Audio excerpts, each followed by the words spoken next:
당신 덕분에 제 인생이 완전히 망가졌어요. 영정 앞에서 울부짖는 낯선 여자의 목소리가 장례식장을 가득 메웠습니다. 그 순간 저는 알았습니다. 30년간 숨겨왔던 진실이 드러날 때가 왔다는 것을. 2024년 10월 서울 강남의 한 대형 장례식장. 저는 상복을 입고 조문객들에게 고개를 숙이며 인사하고 있었습니다. 40년을 한결같이 이 집안의 사위로 살아온 저 박민호. 세상 사람들 눈에는 성공한 재벌가의 사위로 보였겠지만 사실은 달랐습니다. 40년. 참 길었어. 매일 아침 처가 식구들의 눈치를 보며 회사에서는 무능한 사위라는 손가락질을 받으며 살아왔습니다. 그래도 버틸 수 있었던 건 단 한 분 때문이었습니다. 바로 오늘 이렇게 떠나신 장인어른 김성진 회장님. 민호야, 힘들지? 아닙니다, 회장님. 괜찮습니다. 거짓말. 내 눈빛을 보면 다 알아. 하지만 조금만 더 참아라. 때가 되면 모든 게 달라질 거야. 장인어른은 항상 그렇게 말씀하셨습니다. 무슨 뜻인지 몰랐지만 그 한마디가 저를 버티게 해주었습니다. 진정하세요. 조문객들이 다 보잖아요. 장인어른의 장남이자 제 처남인 김태준 상무가 헛기침을 하며 제 어깨를 툭 쳤습니다. 이 새끼는 아버지 장례식장에서도 체면 타령이야. 하지만 저는 늘 그랬듯 고개만 끄덕였습니다. 그때였습니다. 쿵. 장례식장 입구 문이 거칠게 열리며 한 여자가 들어왔습니다.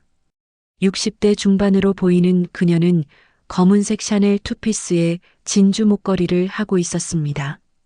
화려했지만 어딘가 처량해 보이는 차림새. 조문객들이 술렁이기 시작했습니다. 저 여자 누구야? 처음 보는 사람인데. 여자는 천천히 영정 앞으로 걸어왔고 그 순간 제 심장이 쿵 내려앉았습니다. 설마 강미숙? 30년 전 제 인생을 지옥으로 만들었던 그 사건의 중심에 있던 여자. 아니, 정확히는 제가 무고하게 감옥에 보냈다는 누명을 쓰게 만든 바로 그 여자였습니다. 여자는 영정 앞에 무릎을 꿇었습니다. 그리고 떨리는 목소리로 말했습니다. 회장님, 이제야 왔어요. 용서해 주세요. 제가 너무 늦었죠? 눈물이 그녀의 뺨을 타고 흘러내렸습니다. 저 여자 누구세요? 처남 김태준이 황급히 다가가며 물었습니다. 그러자 여자는 천천히 고개를 들어 처남을 그리고 저를 바라봤습니다. 저는 김성진 회장님의 첫사랑이었던 사람입니다. 뭐라고요? 장례식장이 순식간에 술렁이기 시작했습니다. 조문객들의 수군거림이 파도처럼 번져나갔습니다. 회장님이 바람을 피웠다고? 세상에 저런 비밀이. 처남의 얼굴이 새하얗게 질렸습니다. 그의 아내인 김지은 이사도 마찬가지였습니다. 하지만 저는 그저 조용히 그 여자를 바라봤습니다. 왜 지금 나타난 거지? 30년 만에? 여자는 가방에서 낡은 사진 한 장을 꺼내 영정 앞에 놓았습니다.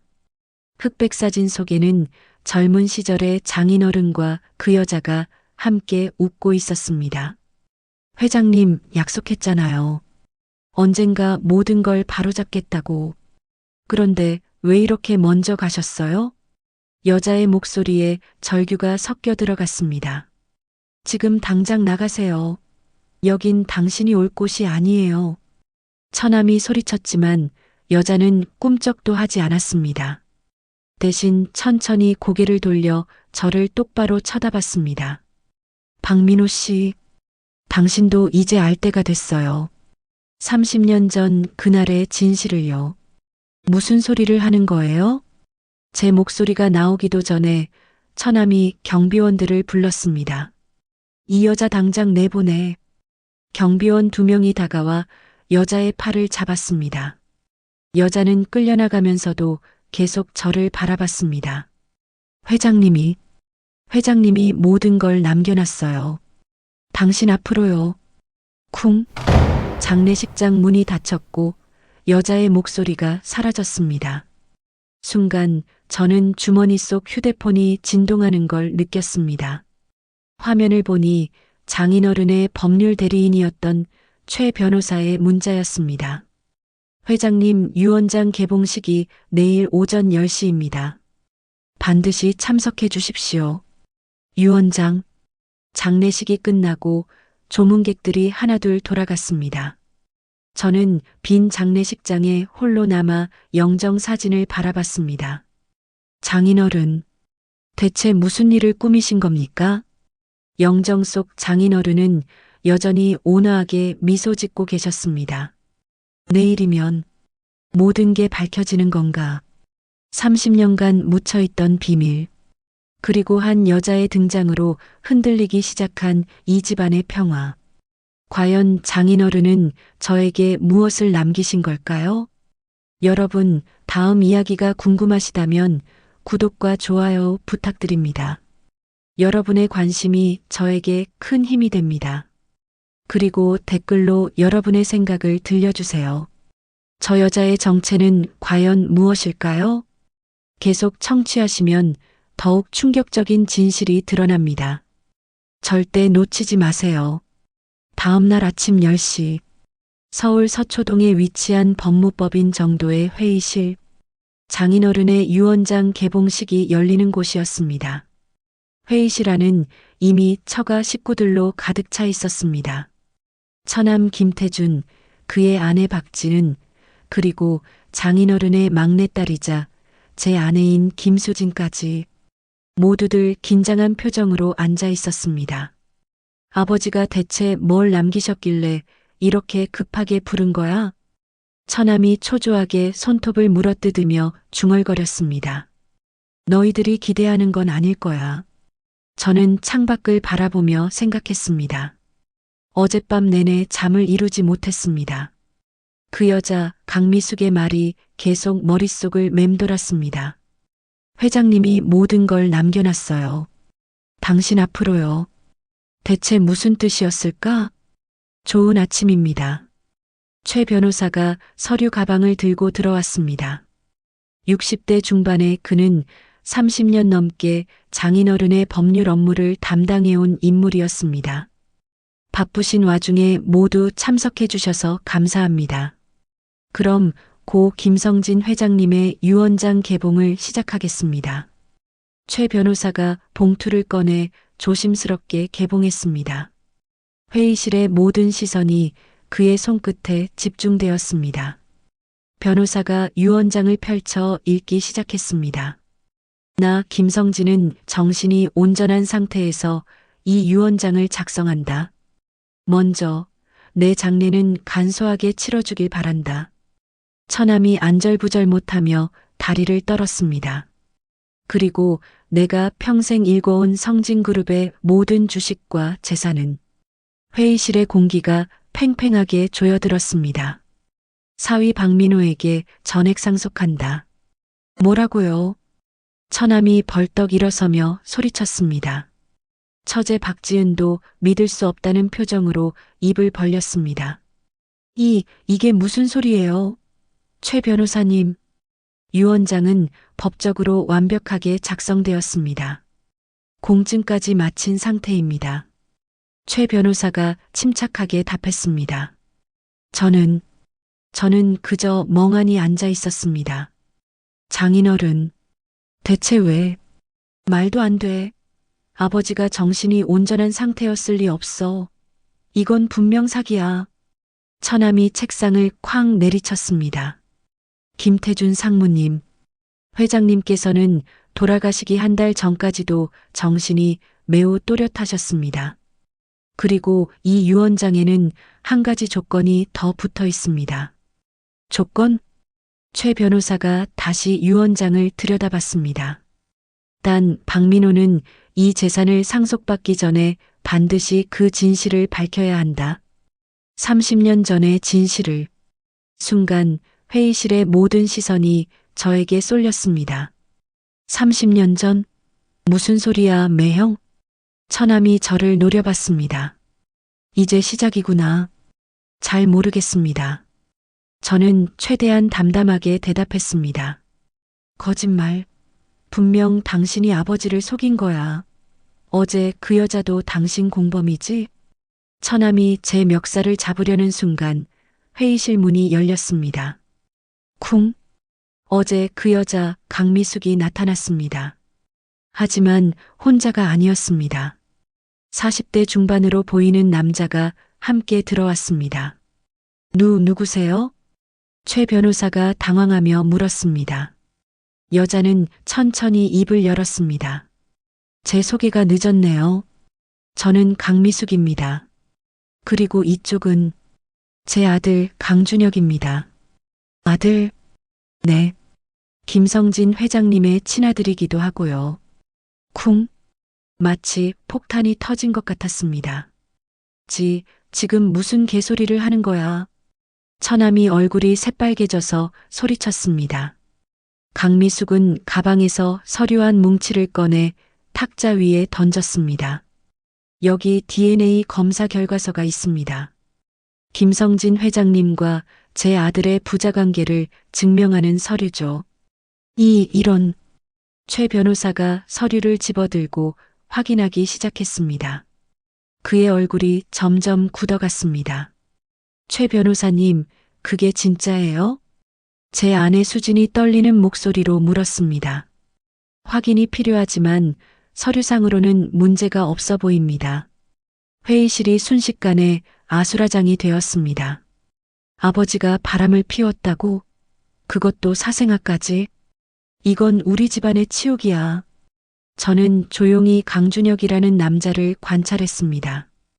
키는 180cm 정도, 단정한 정장 차림에 카리스마 있는 인상.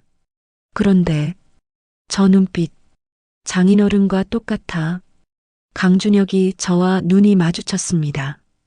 그는 미소를 지었습니다. 차갑고 날카로운 미소. 박민호 씨죠?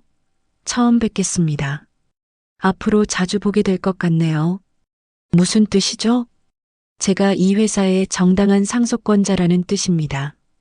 물론 법적 다툼이 있겠지만 전 이길 자신이 있습니다. 이 자식? 범상치 않아. 잠깐만요. 처남이 손을 들었습니다. 설령 당신이 아버지 아들이라 해도 법적으론 혼외자잖아요. 상속권이 없어요. 그게 그렇지 않습니다. 김태준 상무님. 강미숙이 다시 서류를 꺼냈습니다. 김성진 회장님께서는 돌아가시기 일주일 전 저와 정식으로 혼인신고를 하셨습니다. 모두가 경악했습니다.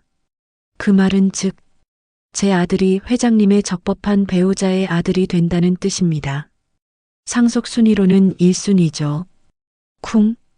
처남이 의자에 털썩 주저앉았습니다. 이럴 수가. 저는 주먹을 불끈 쥐었습니다.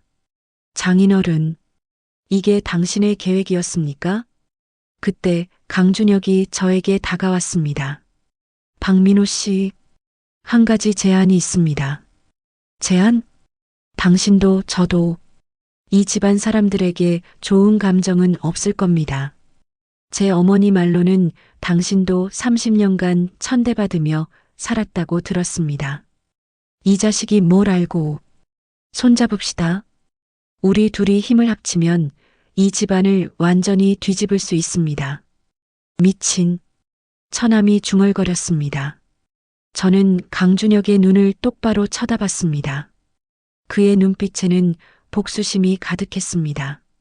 이 사람도 나처럼 뭔가 숨기고 있어. 생각해 보겠습니다. 제 대답에 강준혁은 명함을 건넸습니다. 연락 기다리겠습니다. 참, 한 가지 더. 30년 전 그날. 진짜 범인이 누군지 아십니까? 무슨 뜻입니까? 곧 알게 되실 겁니다. 그때 다시 연락 주십시오. 강준혁과 강미숙이 회의실을 나갔습니다. 남겨진 우리는 한동안 아무 말도 하지 못했습니다. 매형. 처남이 저를 쳐다봤습니다. 그의 눈빛에는 의심과 적대감이 가득했습니다. 당신, 정말 아무것도 모르는 거 맞아? 네. 거짓말 마. 분명 당신이 아버지를 속여서 유언장을 바꾼 거야. 처남이 소리쳤습니다. 그 순간 저는 결심했습니다. 그래. 이제 더 이상 참지 않겠어. 저는 천천히 일어섰습니다. 김태준 상무님. 뭐? 30년 전 그날 강미숙 씨를 감옥에 보낸 게 누구였는지 아십니까? 그게 당신 아니었어? 아니었습니다. 진짜 범인은 따로 있었죠. 저는 처남을 똑바로 쳐다봤습니다. 바로 당신이었습니다. 쿵. 처남의 얼굴이 새하얗게 변했습니다. 바로 당신이었습니다. 30년 전의 진실을 꺼내는 순간 처남의 얼굴에서 모든 혈색이 사라졌습니다. 이제 더 이상 뒤로 물러설 수 없습니다. 복수는 시작되었습니다. 무슨 헛소리야. 처남 김태준이 벌떡 일어서며 소리쳤습니다. 하지만 그의 목소리는 떨리고 있었고 이마에는 식은 땀이 송글송글 맺혀 있었습니다. 저는 침착하게 그를 바라봤습니다. 1995년 7월 15일 성진그룹 비자금 횡령 사건을 기억하십니까? 그건 당시 회계팀장이었던 강미숙 씨가 범인으로 지목됐고 증거 조작으로 3년형을 선고받았죠. 하지만 진짜 횡령범은 따로 있었습니다. 회의실이 조용해졌습니다. 제 아내 수진이 믿을 수 없다는 표정으로 저를 쳐다봤습니다. 당시 기획실 차장이었던 김태준 상무. 바로 당신이 50억을 빼돌렸고 강미숙 씨에게 모든 죄를 뒤집어 씌웠습니다. 증거도 없으면서 처남이 책상을 쾅 내리쳤습니다. 저는 천천히 가방에서 낡은 파일 하나를 꺼냈습니다. 30년간 제가 숨겨왔던 것들, 증거라면 여기 있습니다. 파일을 탁자 위에 펼쳤습니다. 은행 거래 내역서, 계좌 추적 자료, 그리고 당시의 내부 문건들이 쏟아져 나왔습니다. 이게 어떻게?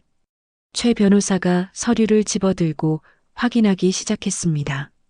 그의 얼굴이 점점 굳어졌습니다. 박 이사님, 이건 대체 어떻게 구하신 겁니까? 이제 말할 때가 됐어. 저는 깊게 숨을 들이마셨습니다. 사실 저는 40년 전 이 집안에 우연히 들어온 게 아닙니다. 무슨 소리야? 처남이 다급하게 물었습니다. 제 본명은 박민호가 맞습니다. 하지만 1985년 이전까지 저는 다른 삶을 살았습니다. 대한민국 최고의 로펌에서 인수합병 전문 변호사로 일했죠. 변호사? 수진이 놀란 목소리로 되물었습니다. 네. 당시 제 변호사 등록번호는 8542번. 승소율 98%를 자랑하던 박민호 변호사였습니다. 저는 주머니에서 낡은 변호사 배지를 꺼내 탁자 위에 올려놓았습니다.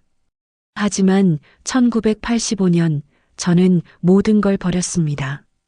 변호사 자격증도, 명예도, 돈도, 그리고 평범한 회사원으로 위장해서 성진그룹에 입사했죠. 대체 왜 그런 짓을 한 거야?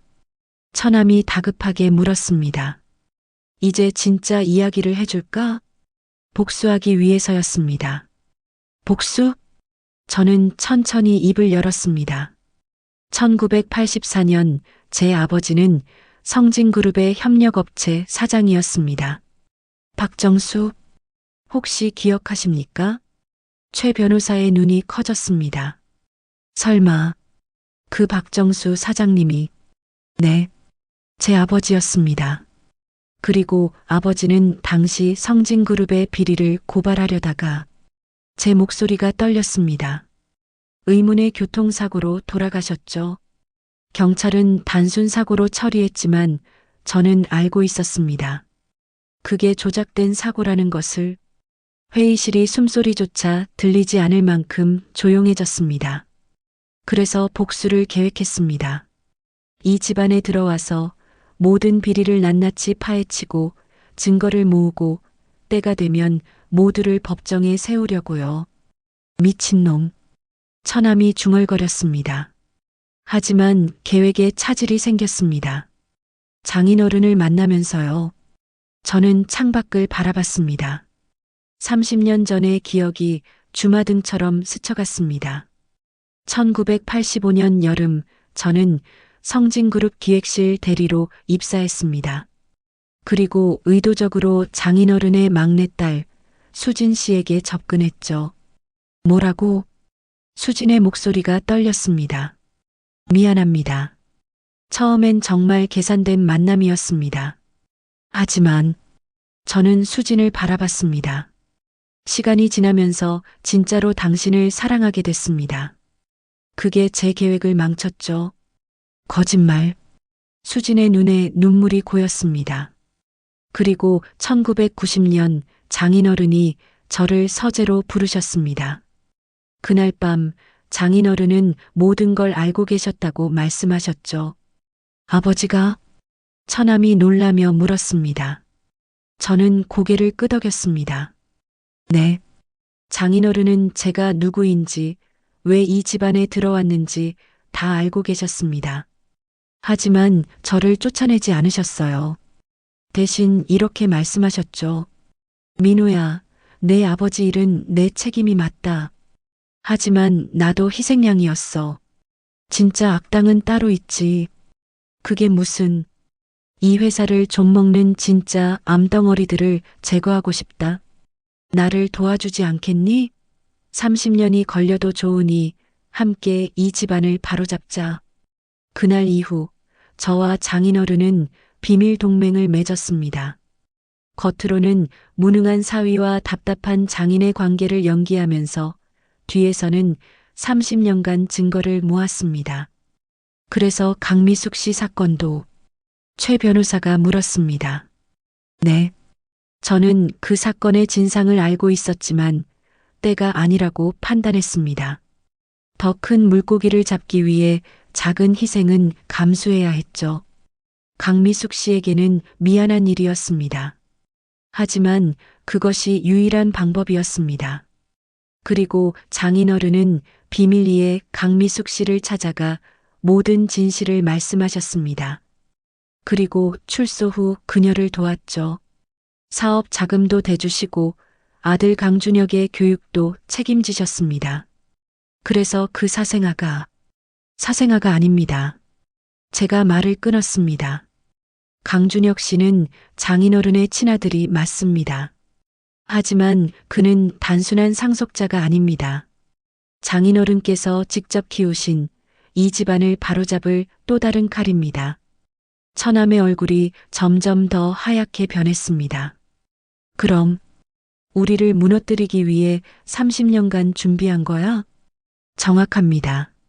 저는 가방에서 또 다른 파일을 꺼냈습니다.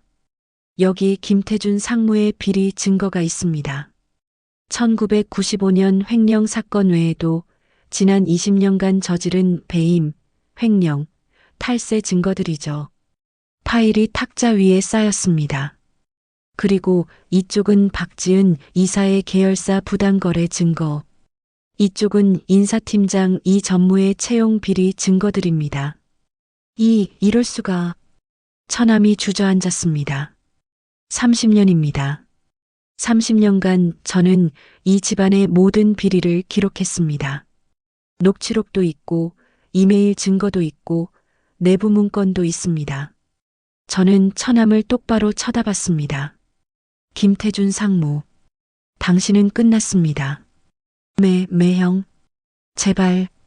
처남이 떨리는 목소리로 말했습니다. 하지만 저는 냉정했습니다. 아버지, 이제 복수가 시작됩니다. 그때 제 휴대폰이 울렸습니다. 강준혁이었습니다.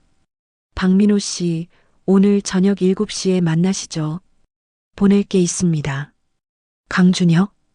그가 말한 30년 전의 진실. 대체 뭘까? 저는 휴대폰을 주머니에 넣고 일어섰습니다. 오늘 회의는 여기까지 하겠습니다. 김태준 상무님, 변호사를 구하시는 게 좋을 겁니다. 일주일 후면 검찰에 이 모든 증거를 제출할 예정이니까요. 매형, 제발 한 번만 봐줘. 우리도 가족이잖아. 처남이 제 다리를 붙잡았습니다. 저는 그의 손을 뿌리쳤습니다. 가족? 30년간 저를 무능하다고 비웃고 모욕하고 천대한 게 가족입니까? 그건 이제 끝입니다. 더 이상 참지 않습니다. 저는 회의실 문을 열고 나왔습니다. 복도를 걷는데 뒤에서 수진의 목소리가 들렸습니다. 여보, 저는 멈춰섰지만 돌아보지 않았습니다. 우리 결혼도 전부 거짓이었어? 아니야. 적어도 지난 30년은 진심이었어. 하지만 처음은 거짓이었잖아. 수진의 목소리가 떨렸습니다. 미안해. 하지만 이건 멈출 수가 없는 일이야. 돌아가신 아버지를 위해서라도. 저는 고개를 숙이고 엘리베이터로 향했습니다. 이제 시작이야. 진짜 복수는 지금부터다. 엘리베이터 안에서 저는 주먹을 불끈 쥐었습니다. 30년간 참고 견뎌온 시간들, 모욕과 천대를 참아내며 증거를 모았던 그 긴 세월들, 이제 모든 게 빛을 보게 됩니다. 엘리베이터 문이 열렸고 1층 로비에는 강준혁이 서 있었습니다. 빨리 오셨네요. 무슨 일입니까? 강준혁은 미소를 지으며 봉투 하나를 건넸습니다. 아버지, 아니, 김성진 회장님께서 남기신 또 다른 유언장입니다. 이건 오직 당신만 볼 수 있는 내용이에요. 저는 봉투를 받아 뜯었습니다. 민호에게 30년간 고생 많았다. 이제 마지막 단계만 남았어. 서재 금고 안에 USB가 하나 있다. 비밀번호는 내 아버지 생일이야. 그 안에는 이 집안의 진짜 비밀이 담겨 있어. 30년 전 내 아버지를 죽인 진짜 범인의 증거도 말이지. 하지만 조심해라. 그 사람은 내가 생각하는 것보다 훨씬 더 위험한 인물이니까. 제 손이 떨렸습니다. 아버지를 죽인 진짜 범인? 읽으셨군요. 강준혁이 말했습니다. 그 USB를 함께 보러 가시죠. 오늘 밤 9시 성진그룹 본사 회장실에서 만나요. 어떻게 들어갑니까? 경비가 삼엄한데. 강준혁은 카드키를 꺼내 보였습니다. 이미 준비했습니다. 아버지께서 제게 모든 권한을 넘겨주셨거든요. 이 사람, 도대체 얼마나 준비한 거야? 알겠습니다. 9시에 뵙죠. 강준혁이 떠나고 저는 편지를 다시 읽었습니다. 아버지를 죽인 진짜 범인. 대체 누구지? 30년간 저는 성진그룹 전체가 공모했다고 생각했습니다. 하지만 장인어른의 말에 따르면 진짜 범인은 따로 있다는 겁니다. 오늘 밤이면 모든 게 밝혀지는 건가? 저는 주차장으로 향했습니다. 차에 시동을 걸고 집으로 향하는데 백미러에 검은색 제네시스가 보였습니다. 미행? 저는 일부러 골목길로 방향을 틀었습니다. 그 차도 따라왔습니다. 누구지? 신호등에 멈춰 섰을 때 그 차도 멈췄습니다. 백미러로 운전자를 확인하려는 순간 상대방 차의 문이 열렸습니다. 40대 중반으로 보이는 남자가 내렸습니다. 검은 정장에 선글라스를 낀 그는 천천히 제 차로 다가왔습니다. 탁! 남자가 제 차 창문을 두드렸습니다. 저는 창문을 조금 내렸습니다. 누구십니까? 남자는 선글라스를 벗었습니다. 차갑고 날카로운 눈빛. 박민호 씨죠? 저는 검찰청 중앙수사부 검사 정태영입니다. 검사? 남자는 신분증을 보여줬습니다. 성진그룹 비리 사건을 수사하고 있습니다.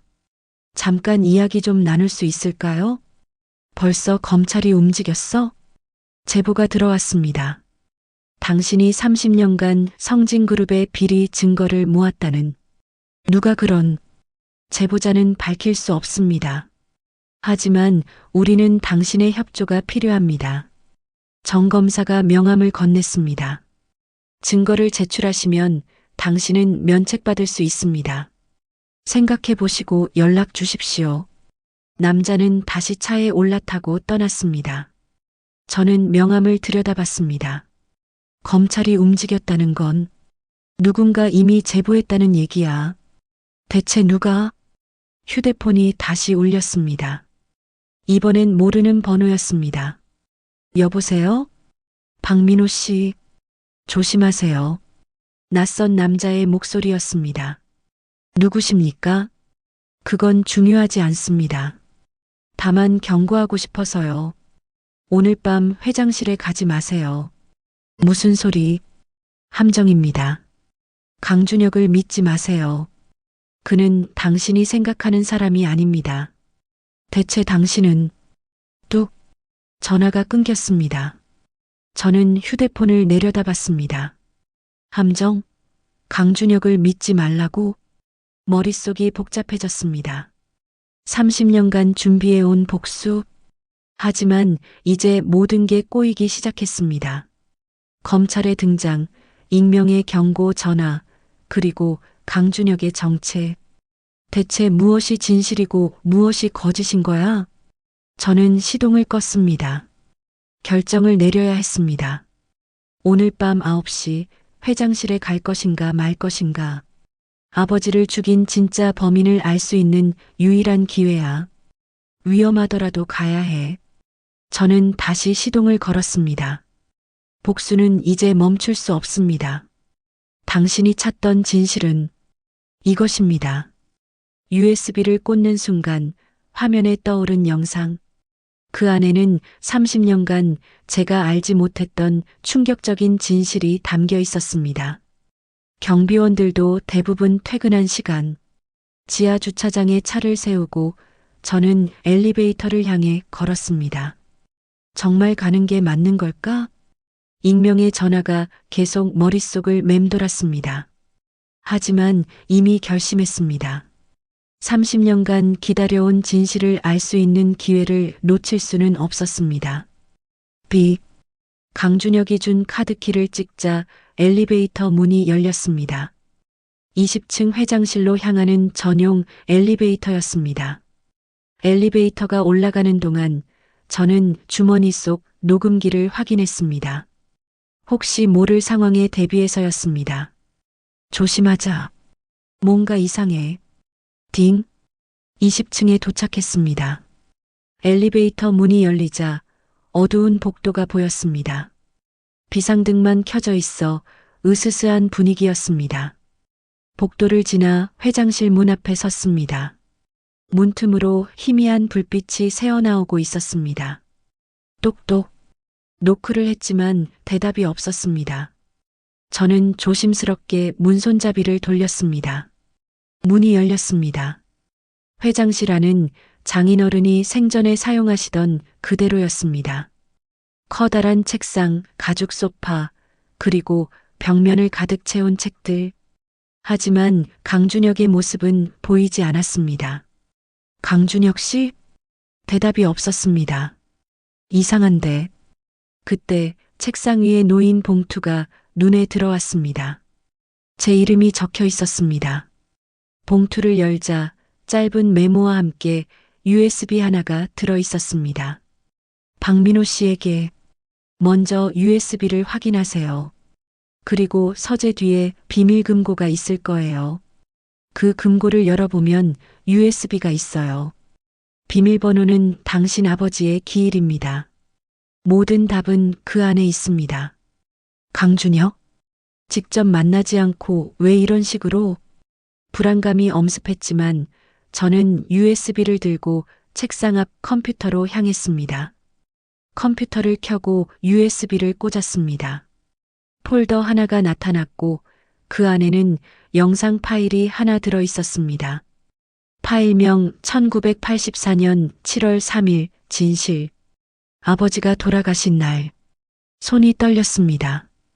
저는 마우스를 클릭했습니다. 영상이 재생되기 시작했습니다. 화면에는 어둑한 주차장이 보였습니다. CCTV 영상 같았습니다. 날짜는 1984년 7월 3일 밤 11시 32분. 한 남자가 차에서 내리고 있었습니다. 뒷모습이었지만 저는 단번에 알아봤습니다. 아버지, 박정수, 제 아버지였습니다. 아버지는 서류 가방을 들고 건물 안으로 들어갔습니다. 그리고 몇 분 후 다른 사람이 나타났습니다. 화면을 자세히 들여다본 순간 저는 숨이 멎을 뻔했습니다. 저 사람은 젊은 시절의 장인어른 김성진 회장이었습니다. 아버지와 장인어른이 주차장에서 대화를 나누고 있었습니다. 표정이 심각해 보였습니다. 아버지가 서류 가방에서 뭔가를 꺼내 보여주자 장인어른의 얼굴이 굳어졌습니다. 그때였습니다. 갑자기 다른 차 한 대가 빠른 속도로 들어왔습니다. 헤드라이트가 환하게 켜진 채로 아버지가 고개를 돌리는 순간 그 차가 아버지를 향해 돌진했습니다. 쿵! 아버지가 튕겨나갔습니다. 저는 화면을 보며 주먹을 불끈 쥐었습니다. 30년 전 그날 아버지의 마지막 순간이었습니다. 차가 멈춰섰고 운전석 문이 열렸습니다. 한 남자가 내렸습니다. 화면을 확대해 보려는 순간 영상이 흔들렸습니다. 누군가 CCTV를 조작한 듯 했습니다. 하지만 잠깐, 아주 잠깐 그 남자의 얼굴이 보였습니다. 저는 숨이 멎었습니다. 이럴 수가. 그 남자는 바로 젊은 시절의 처남 김태준이었습니다. 거짓말, 거짓말이야. 영상은 거기서 끝났습니다. 저는 의자에 털썩 주저앉았습니다. 처남이 아버지를 죽였어? 머릿속이 하얗게 변했습니다. 30년간 저는 성진그룹 전체를 원망했지만 직접적인 살인범이 처남이었다는 건 상상도 못했습니다. 이 새끼가 분노가 치밀어 올랐습니다. 하지만 동시에 의문도 들었습니다. 왜 장인어른은 아들을 감싸준 거지? 왜 진실을 숨긴 거야? 그때 메모에 적힌 대로 서재 뒤 비밀금고를 찾아야 한다는 생각이 들었습니다. 저는 벌떡 일어나 서재로 향했습니다. 책장 뒤를 살펴보니 작은 금고가 숨겨져 있었습니다. 비밀번호를 입력했습니다. 0703 아버지의 기일. 찰칵 금고가 열렸습니다. 안에는 또 다른 파일들이 가득했습니다. 그리고 편지 봉투 하나. 편지를 꺼내 읽기 시작했습니다. 민호에게. 이 편지를 읽고 있다면 나는 이미 세상을 떠났을 것이다. 30년간 미안했다. 진실을 말하지 못해서. 내 아버지 박정수는 훌륭한 사람이었다. 그는 우리 회사의 비리를 발견하고 나에게 고발하겠다고 말했지. 하지만 그날 밤 내 아들 태준이 그 사실을 알게 됐고 끔찍한 일이 벌어지고 만 거야. 태준은 술에 취한 채 내 아버지를 차로 들이받았지. 고의가 아니었을 수도 있겠지. 하지만 그 후 그 녀석은 도망쳤어. 나는 선택해야 했다. 내 아들을 감옥에 보낼 것인가 아니면 진실을 숨길 것인가. 나는 비겁하게도 진실을 숨겼다. 하지만 그 죄책감은 평생 나를 괴로움 속에 가뒀어. 그래서 너를 사위로 받아들인 거야. 내가 누구인지 알면서도 30년간 너와 함께 이 집안의 비리를 정리하려고 했지. 그것이 내 아버지에게 할 수 있는 최소한의 속죄라고 생각하면서 이제 모든 증거는 내 손에 있겠지. 태준을 법정에 세울 수도 있고 용서할 수도 있다. 선택은 내 몫이다. 다만 한 가지만 기억해라. 복수는 또 다른 복수를 낳을 뿐이라는 것을. 김성진. 편지를 읽는 동안 눈물이 흘러내렸습니다. 장인어른, 당신도 괴로우셨군요. 그 순간 뒤에서 소리가 들렸습니다. 감동적인 편지죠? 저는 화들짝 놀라 뒤를 돌아봤습니다. 문 앞에 한 남자가 서 있었습니다. 하지만 강준혁이 아니었습니다. 검은 정장을 입은 40대 중반의 남자. 낮에 봤던 그 사람. 정태영 검사? 정 검사가 천천히 안으로 들어왔습니다. 그의 손에는 권총이 들려 있었습니다. 놀라셨습니까, 박민호 씨? 당신이 왜 여기에? 정 검사는 냉소를 지었습니다. 검사, 그건 위장입니다. 제 진짜 정체는. 그가 주머니에서 다른 신분증을 꺼냈습니다. 국가정보원 요원입니다. 코드명 블랙. 국정원? 머릿속이 복잡해졌습니다. 30년 전 당신 아버지가 고발하려던 것은 단순한 기업 비리가 아니었습니다. 성진그룹과 정치권의 불법 커넥션이었죠. 수천억 대 비자금이 오간 사건이었습니다. 정 요원이 천천히 다가왔습니다. 그 사건은 국가 안보와 직결됐습니다. 그래서 우리가 개입했죠. 하지만 너무 늦었습니다. 당신 아버지는 이미 죽었고 증거도 사라졌으니까. 그래서 30년간 지켜본 겁니까? 정확합니다.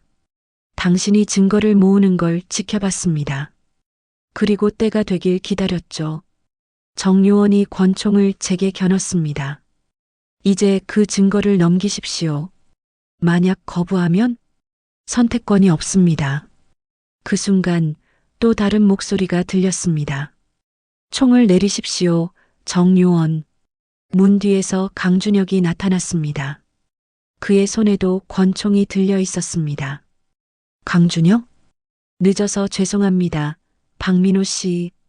이 사람을 유인하는데 시간이 걸렸네요. 정 요원이 피식 웃었습니다. 강준혁? 내가 배신할 줄은 몰랐다. 배신? 우린 애초에 같은 편이었던 적이 없습니다. 두 사람이 서로에게 총을 겨눈 채 대치했습니다. 저는 뒤로 물러났습니다. 대체 이게 무슨 상황이야? 박민호 씨. 강준혁이 저를 쳐다봤습니다. 제 정체를 밝혀야 할 것 같군요. 저는 김성진 회장의 아들이 맞습니다. 하지만 동시에 그가 잠시 말을 멈췄습니다. 당신 아버지 박정수 사장의 제자이기도 했습니다. 뭐라고? 30년 전 저는 대학생이었습니다. 박정수 사장님 밑에서 인턴으로 일했죠. 그분은 제게 정의가 무엇인지 가르쳐 주셨습니다. 강준혁의 목소리가 떨렸습니다. 그날 밤 저도 그 주차장에 있었습니다. 숨어서 모든 걸 봤죠. 김태준이 차로 박정수 사장님을 들이받는 걸. 당신이? 네. 그래서 김성진 회장님을 찾아갔습니다. 아버지라는 걸 알게 된 것도 그때였죠. 그리고 아버지께 제안했습니다. 30년 계획을. 강준혁이 정 요원을 노려봤습니다. 이 사람을 유인하기 위한 미끼로 당신을 이용한 겁니다. 죄송합니다. 그럼 오늘 이 모든 게, 네, 계획된 것입니다. 정태영, 아니 국정원 요원 블랙. 그는 30년 전 사건의 증거인멸을 주도한 인물입니다. 정 요원이 비웃었습니다. 증명할 수 있나? 그 순간 회장실 불이 환하게 켜졌습니다. 그리고 여러 명의 사람들이 들어왔습니다. 정복을 입은 경찰들, 그리고 최 변호사님? 최 변호사가 미소를 지으며 고개를 끄덕였습니다. 박 이사님, 오늘 밤 모든 것이 끝납니다. 경찰들이 정 요원을 체포하기 시작했습니다. 정태영, 당신을 증거인멸 및 직권남용 혐의로 긴급 체포합니다. 이런. 정 요원이 체포되는 모습을 보며 저는 여전히 혼란스러웠습니다. 강준혁이 제게 다가왔습니다. 박민호 씨, 이제 마지막 단계만 남았습니다. 마지막 단계? 네. 김태준을 법정에 세우는 것입니다. 그리고 30년 전 진실을 세상에 알리는 것. 강준혁이 서류 뭉치를 건넸습니다. 여기 모든 증거가 있습니다. CCTV 원본, 김태준의 자백을 유도할 녹음 파일, 그리고 국정원의 증거인멸 문서까지. 저는 서류를 받아들었습니다. 왜 이렇게까지 하신 겁니까? 강준혁의 눈에 눈물이 맺혔습니다. 박정수 사장님은 제게 두 번째 아버지 같은 분이셨습니다. 그분이 돌아가셨을 때 저는 맹세했습니다. 반드시 진실을 밝히겠다고. 30년간 혼자서? 아니었습니다. 김성진 회장님이 함께 해주셨죠. 그리고 당신도. 강준혁이 제 어깨에 손을 얹었습니다. 우린 같은 편입니다. 박민호 씨. 처음부터 끝까지. 그 순간 제 휴대폰이 울렸습니다. 화면을 보니 처남 김태준이었습니다. 전화를 받았습니다. 여보세요? 형. 제발 좀 살려줘. 처남의 목소리가 떨리고 있었습니다. 무슨 일입니까? 언론에 다 나갔어.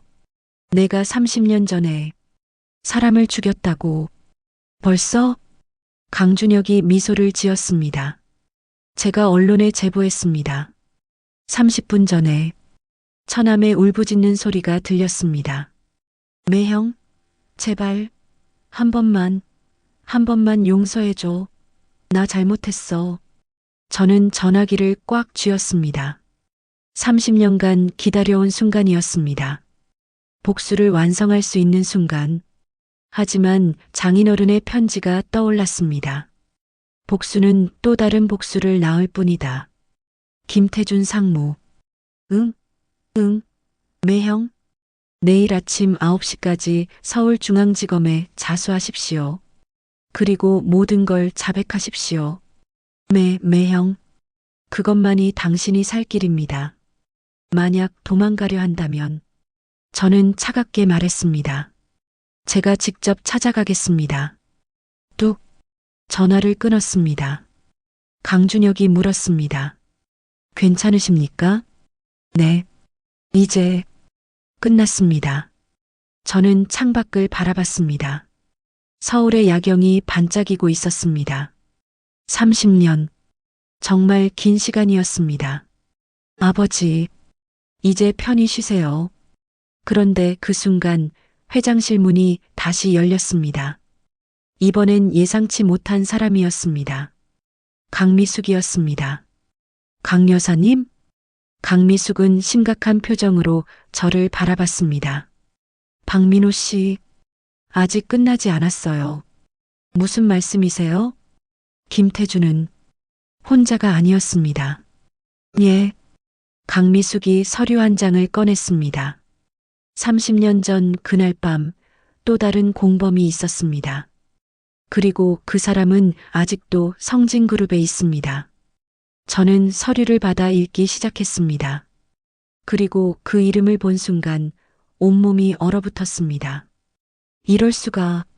서류에 적힌 이름은 박수진, 제 아내였습니다. 당신도 알고 있었어? 30년 전 그날 밤을. 가장 가까운 사람이 가장 큰 배신자였습니다. 30년간 함께한 아내가 사실은 아버지를 죽인 공범이었다는 충격적인 진실. 당신도 알고 있었어? 제 목소리가 떨렸습니다. 30년을 함께한 아내. 제가 유일하게 진심으로 사랑했던 사람. 그 사람이 아버지를 죽인 공범이었다는 사실을 어떻게 받아들여야 할까요? 이게 대체 무슨 소리입니까? 저는 서류를 움켜쥔 채 강미숙을 노려봤습니다. 아니, 노려본다기보다는 부정하고 싶었습니다. 이 모든 게 거짓이길 바랐습니다. 강미숙이 천천히 입을 열었습니다. 1984년 7월 3일 밤, 김태준만 그 주차장에 있었던 게 아닙니다. 박수진 씨도 함께 있었습니다. 거짓말이 아닙니다. 여기 증거가 있습니다. 강미숙이 태블릿을 꺼내 영상을 재생했습니다. 아까 봤던 CCTV 영상이었습니다. 하지만 이번엔 다른 각도의 영상이었습니다. 김태준이 차에서 내린 후 조수석 문이 열렸습니다. 그리고 젊은 여자가 내렸습니다. 수진. 20대 초반의 수진이었습니다. 당시 대학생이던 그녀가 오빠의 차 조수석에 타고 있었던 겁니다. 영상 속 수진은 사고 현장을 보고 비명을 지르며 뒤로 물러났습니다. 김태준은 황급히 그녀를 차에 태우고 도망쳤습니다. 아니야. 수진이는 몰랐을 거야. 그냥 차에 타고 있었을 뿐이야. 강준혁이 고개를 저었습니다. 박민호 씨, 그게 다가 아닙니다. 뭐? 강준혁이 또 다른 서류를 꺼냈습니다. 사고 다음 날 박수진 씨는 경찰서에 갔습니다. 목격자로 신고하기 위해서였죠. 그럼, 하지만 경찰서에 도착하기 직전 김성진 회장이 그녀를 막았습니다. 그리고 회유했죠. 내 오빠를 살리고 싶으면 입을 다물어라고. 서류에는 당시 경찰서 앞 CCTV 영상 스크린샷이 첨부돼 있었습니다. 젊은 장인어른과 수진이 차 안에서 대화하는 모습이 찍혀 있었습니다. 수진이는 선택해야 했던 거군요. 그렇습니다. 오빠를 감옥에 보낼 것인가 아니면 침묵할 것인가. 저는 주먹을 불끈 쥐었습니다. 그리고 침묵을 택했군요. 하지만 그게 끝이 아니었습니다. 강미숙이 말을 이었습니다. 1985년 당신이 성진그룹에 입사했을 때를 기억하십니까? 네. 박수진 씨가 먼저 접근했습니다. 당신이 그녀에게 접근한 게 아니라 뭐라고요? 강미숙이 낡은 일기장을 꺼냈습니다. 이건 박수진 씨의 일기입니다. 제가 우연히 구했죠. 일기장을 펼치자 수진의 필체가 보였습니다. 1985년 4월 12일. 오늘 회사에 새로운 대리가 입사했다. 이름은 박민호. 아버지가 특별히 불러서 말씀하셨다. 저 사람은 박정수의 아들이다. 복수하러 온 거야. 내가 감시해라. 나는 어떻게 해야 하지? 저 사람도 아버지처럼 억울하게 돌아가신 사람의 아들인데. 하지만 오빠를 지키려면 저는 일기장을 읽다가 손을 멈췄습니다. 수진이가 날 감시하라는 명령을 받았다고? 네. 그리고 당신과 가까워지고 결혼까지 한 것도. 강미숙이 말을 잇지 못했습니다. 저는 비틀거리며 소파에 주저앉았습니다. 30년이 다 거짓이었어? 일기장을 계속 넘겼습니다. 1987년 3월 5일. 민호 씨가 오늘 프로포즈를 했다. 나는 거절해야 했다. 이건 임무일 뿐이니까. 하지만 거절할 수가 없었다. 어느새 나는 정말로 그를 사랑하게 된 것 같다. 이게 죄책감 때문일까 아니면 진심일까? 1990년 11월 20일. 아버지가 오늘 모든 걸 아신다고 하셨다. 민호 씨가 누구인지, 왜 이 집안에 들어왔는지. 그런데 아버지는 화내지 않으셨다. 오히려 미소를 지으셨다. 걱정하지 마라. 민호는 좋은 사람이야. 내가 다 계획이 있으니까. 무슨 뜻일까? 2010년 8월 3일. 민호 씨와 결혼한 지 25년이 됐다. 아이들도 컸고 우리는 평범한 부부가 됐다. 하지만 여전히 나는 그날 밤의 기억에서 벗어날 수 없다. 민호 씨 아버지가 쓰러지던 그 순간. 언젠가는 말해야 할까? 아니면 평생 무덤까지 가져가야 할까? 일기장을 덮었습니다. 수진이도 괴로워했군요. 그렇습니다. 강준혁이 말했습니다. 박수진 씨는 30년간 두 가지 사이에서 고민했습니다. 오빠를 지킬 것인가, 당신에게 진실을 말할 것인가. 저는 고개를 들어 천장을 바라봤습니다. 수진아, 너도 나만큼이나 괴로웠구나.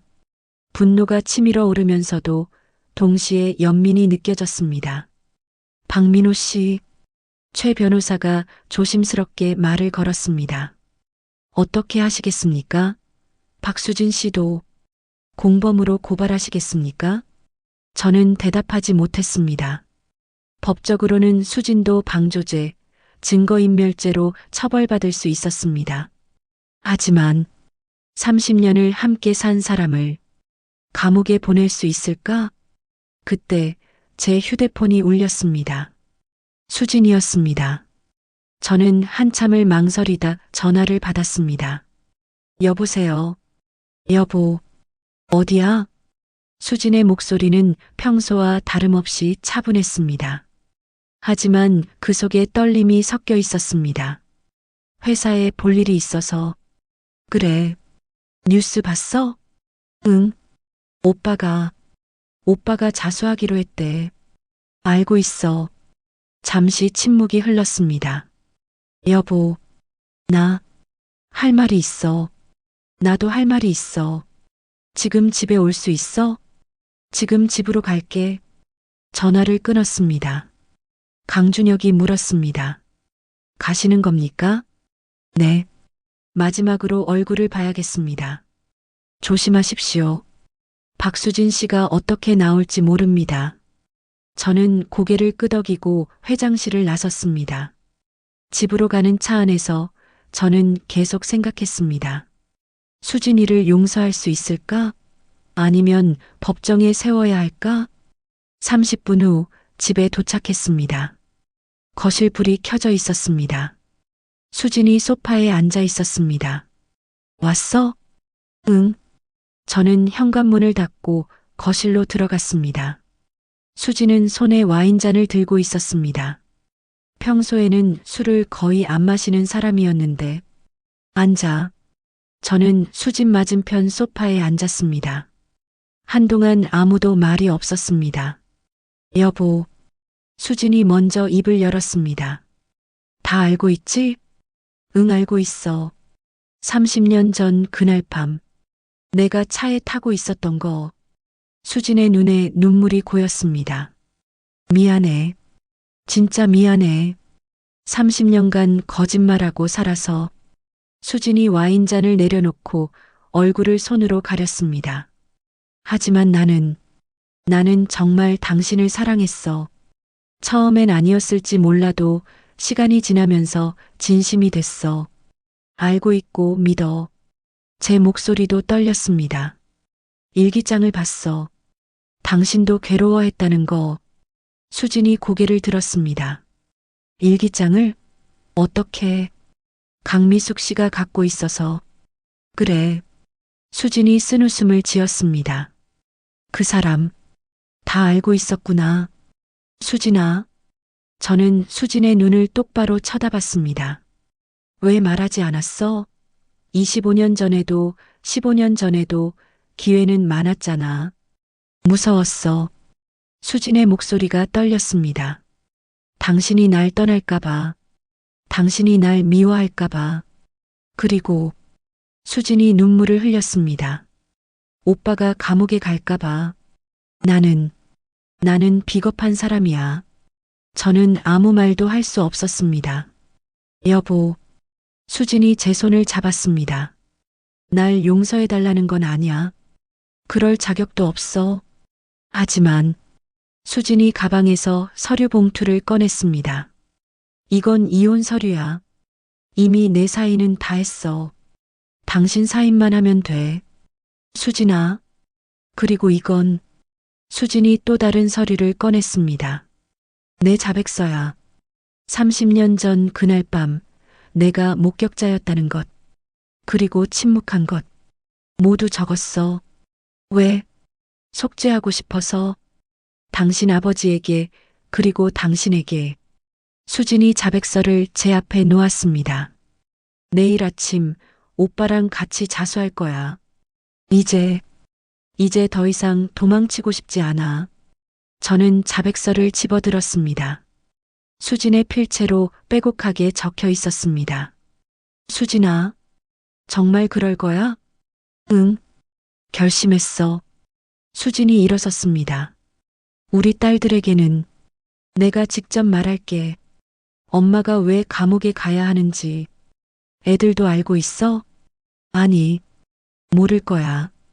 하지만 알아야 해. 엄마가 어떤 사람인지. 수진이 방으로 향하다가 멈춰 섰습니다.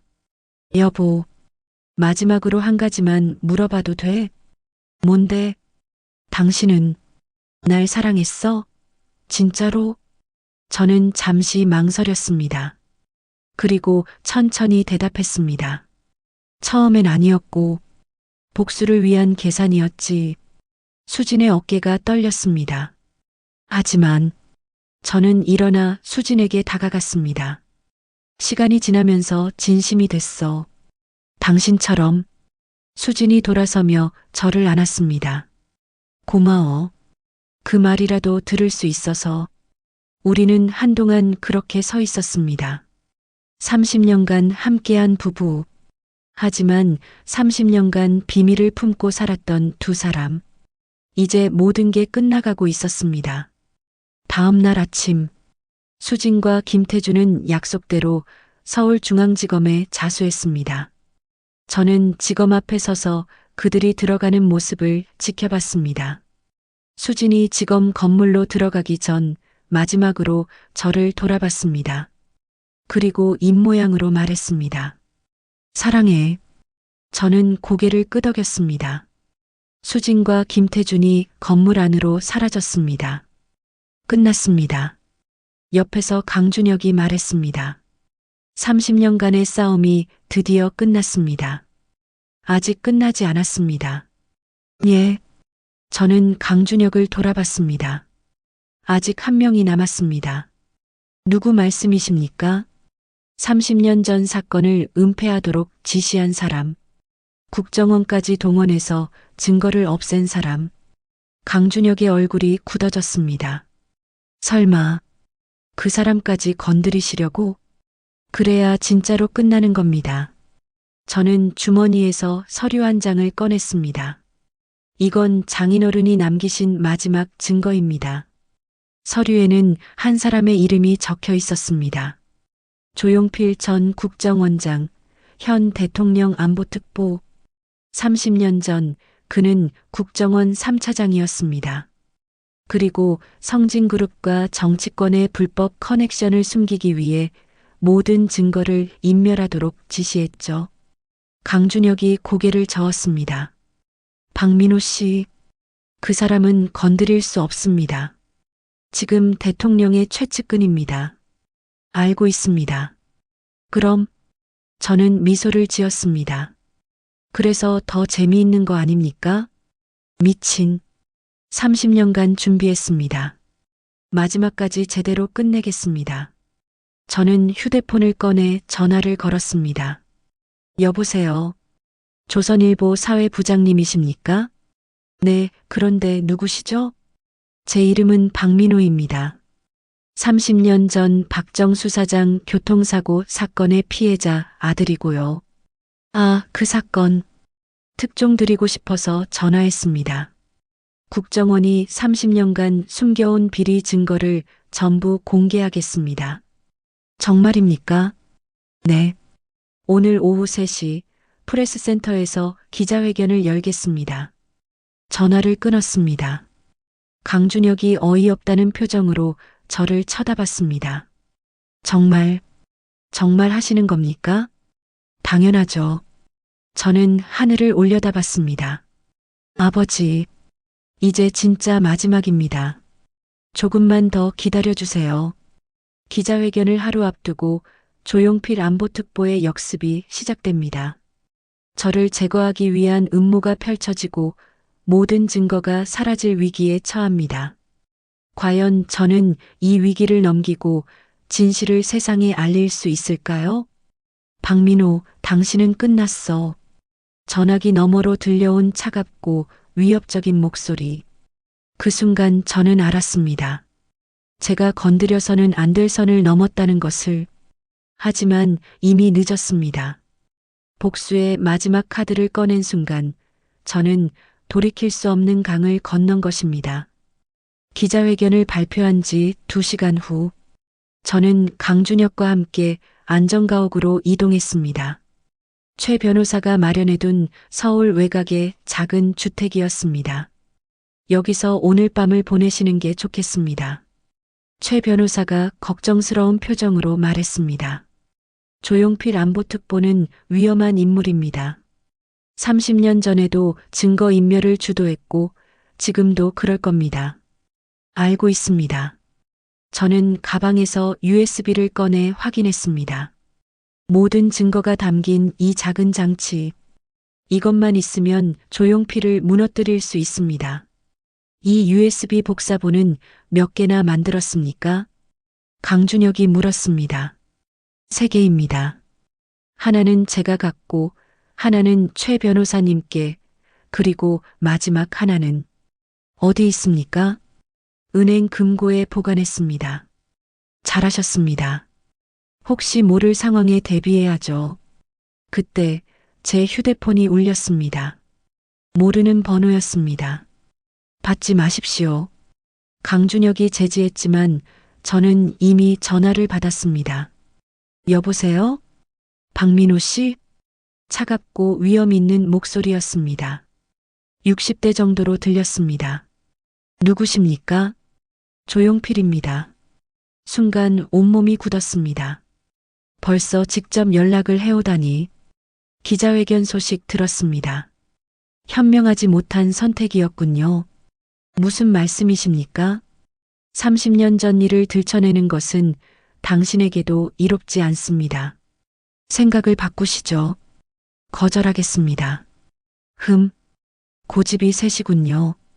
그럼 이건 어떻습니까? 잠시 침묵이 흘렀습니다.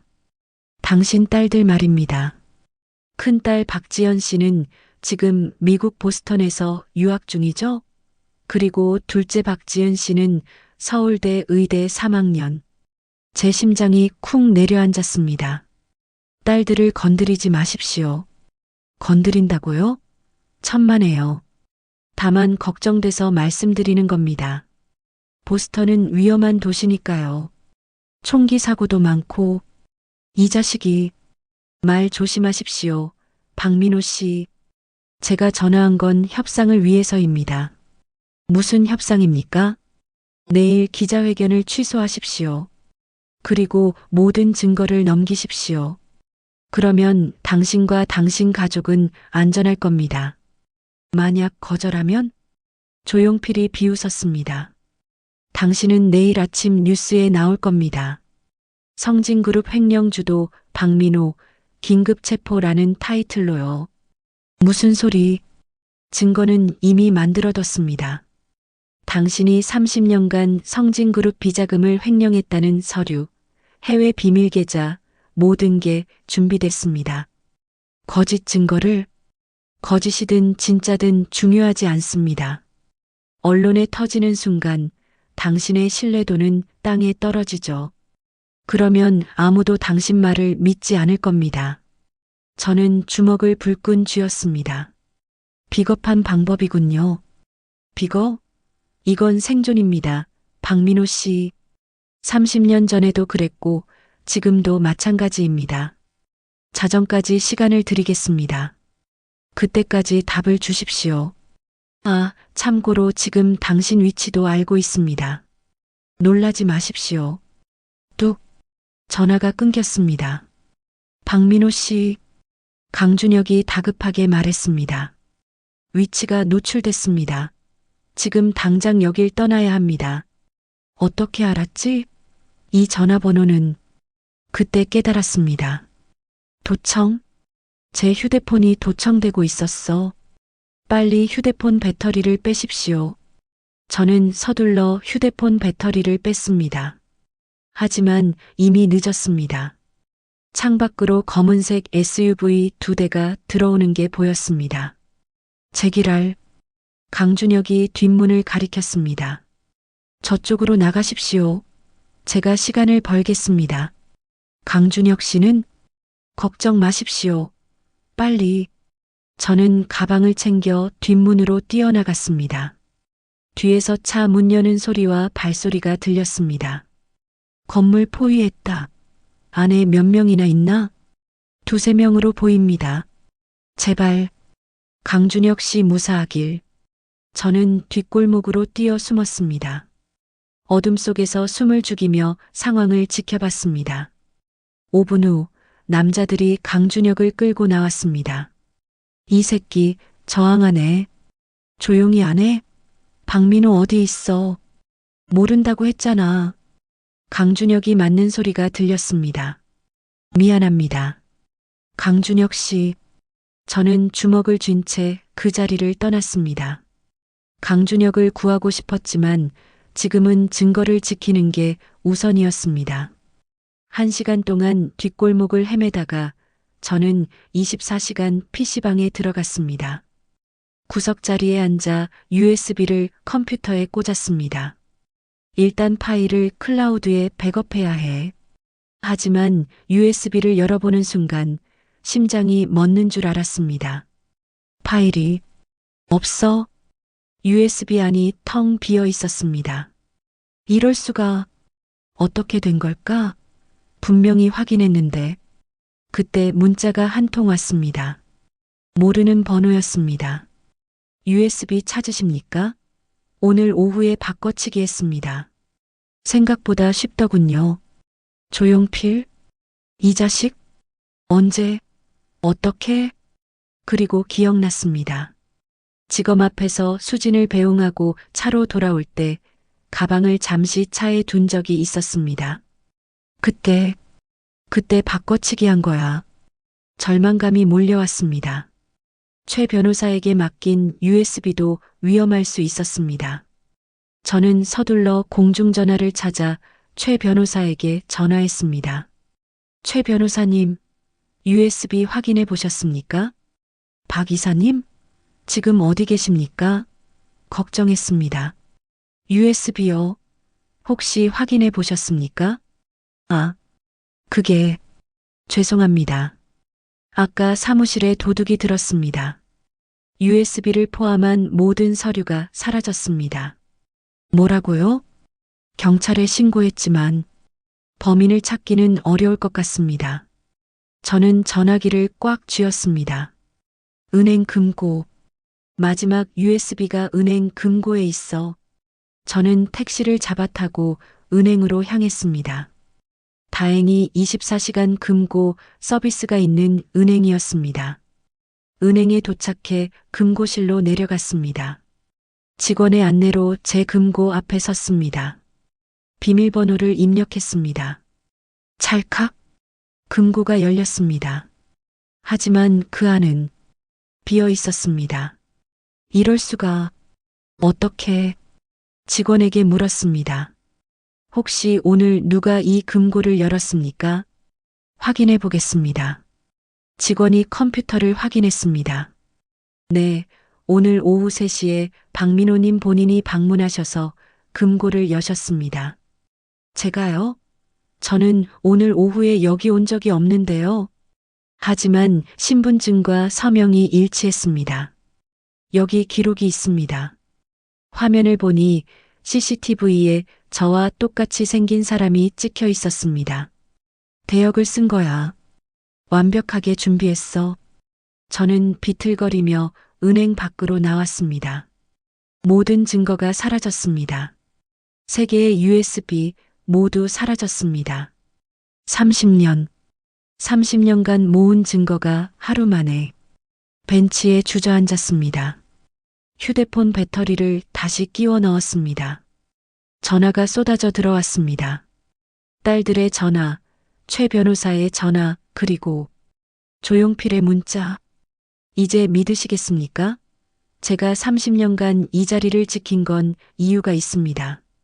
당신 같은 사람들을 수없이 봤습니다. 그리고 모두 무너뜨렸죠. 자정까지 시간이 얼마 안 남았습니다. 현명한 선택을 하십시오. 아, 참고로 강준혁은 지금 안전합니다. 당분간은요.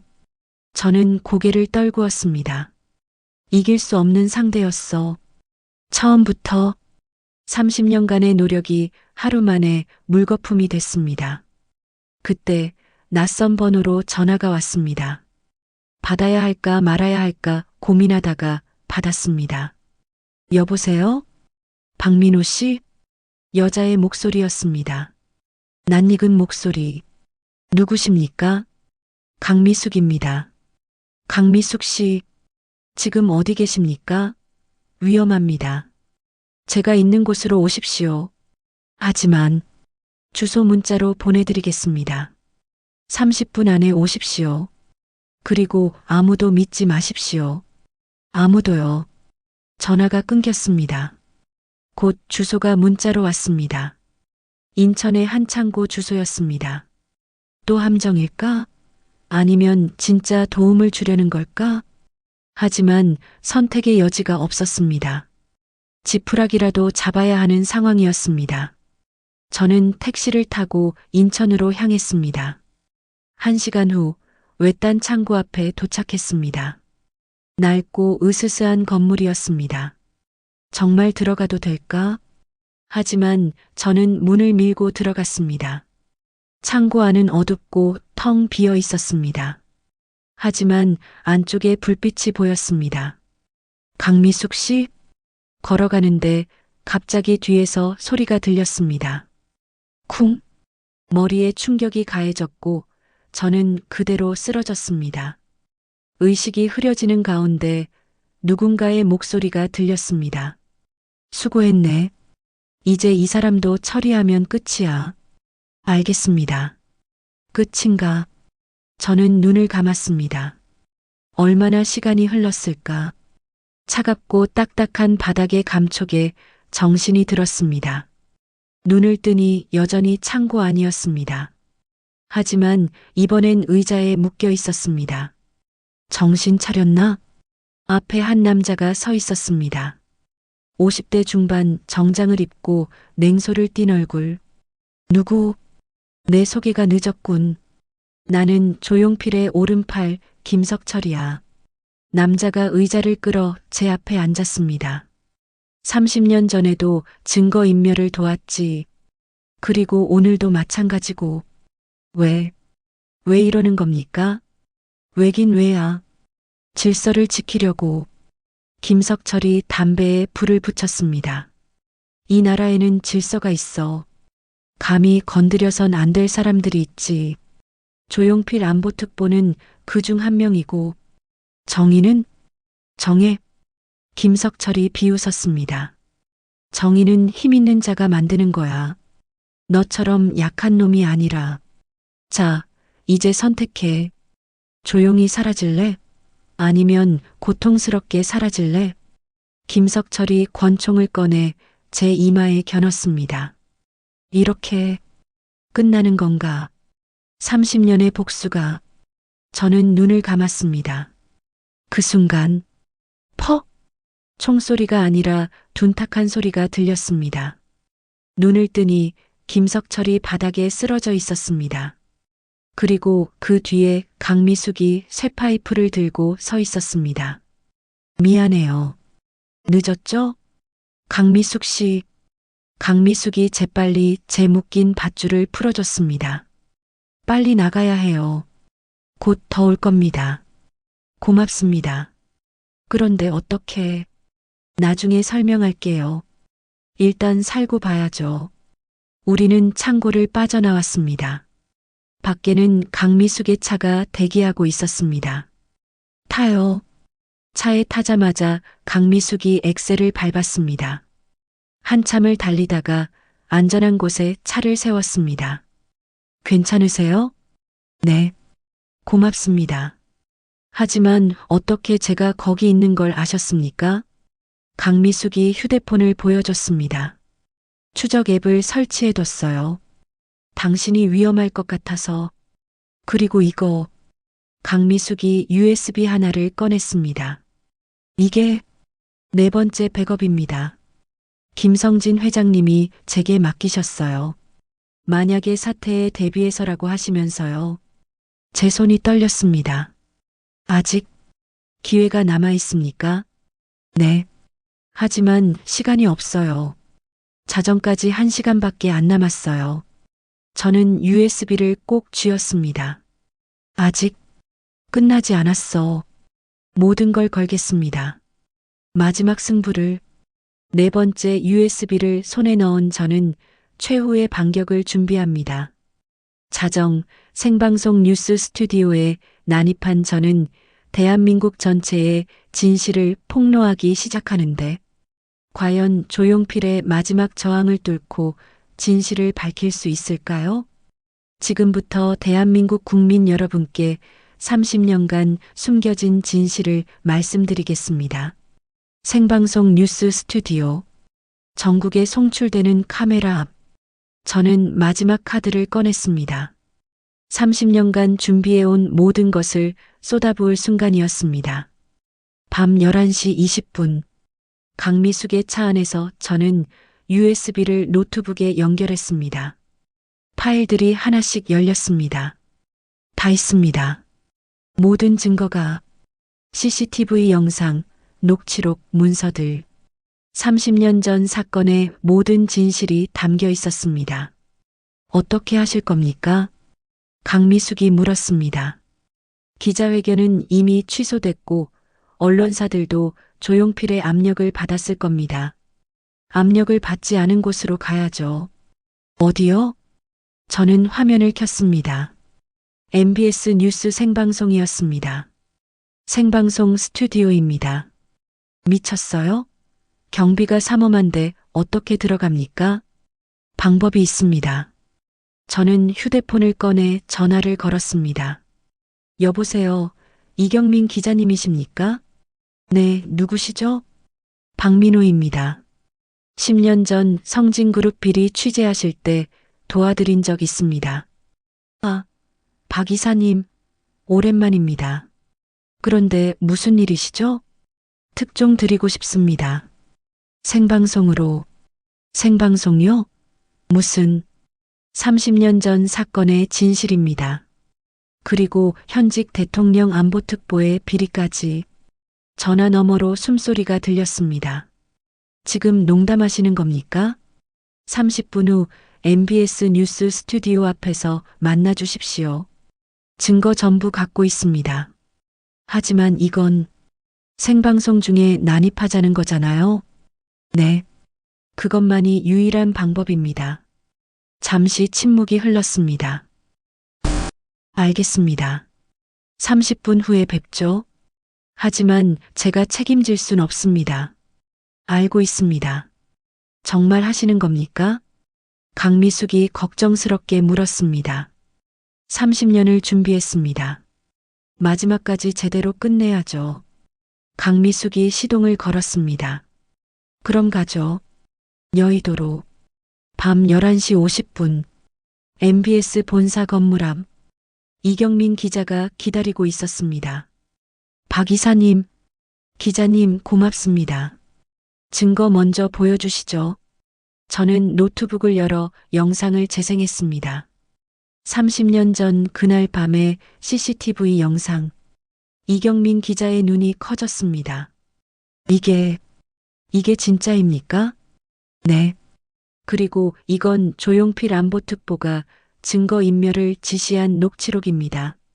녹음 파일을 재생했습니다. 모든 증거를 없애. CCTV도 목격자 진술도 전부 다. 하지만 국장님, 이건 살인사건입니다. 국가안보가 개인의 목숨보다 중요해. 지금 당장 처리하라고. 세상에. 이경민 기자가 중얼거렸습니다. 이거 방송 나가면 난리 날 텐데. 그래서 부탁드리는 겁니다. 생방송으로 내보내 주십시오. 하지만 저는 평기자고 보도국장 허락 없이는. 국장에게 허락받을 시간이 없습니다. 조용필이 이미 움직이고 있을 겁니다. 그때 제 휴대폰이 울렸습니다. 조용필이었습니다.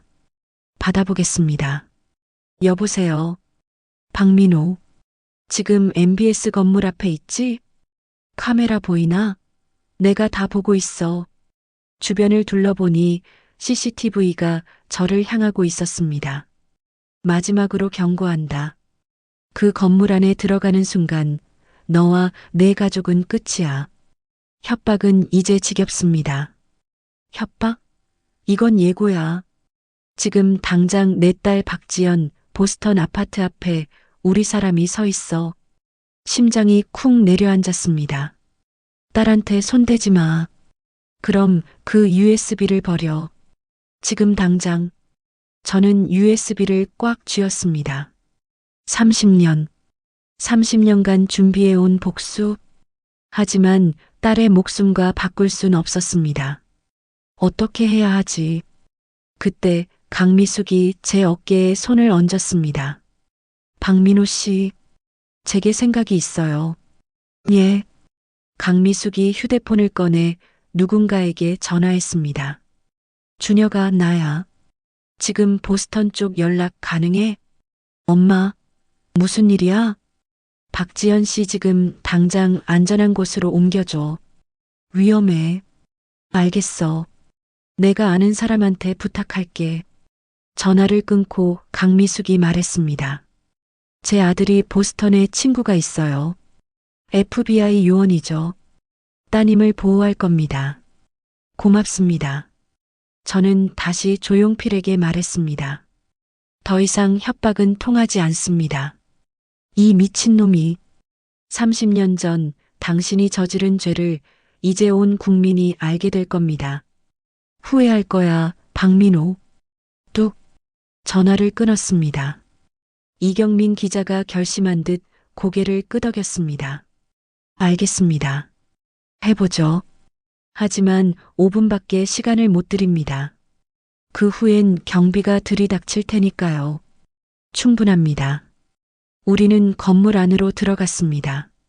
자정, 뉴스 스튜디오, 뉴스데스크 생방송이 한창이었습니다. 앵커 김영철이 오늘의 마지막 뉴스를 전하고 있었습니다. 이상 오늘 뉴스였습니다.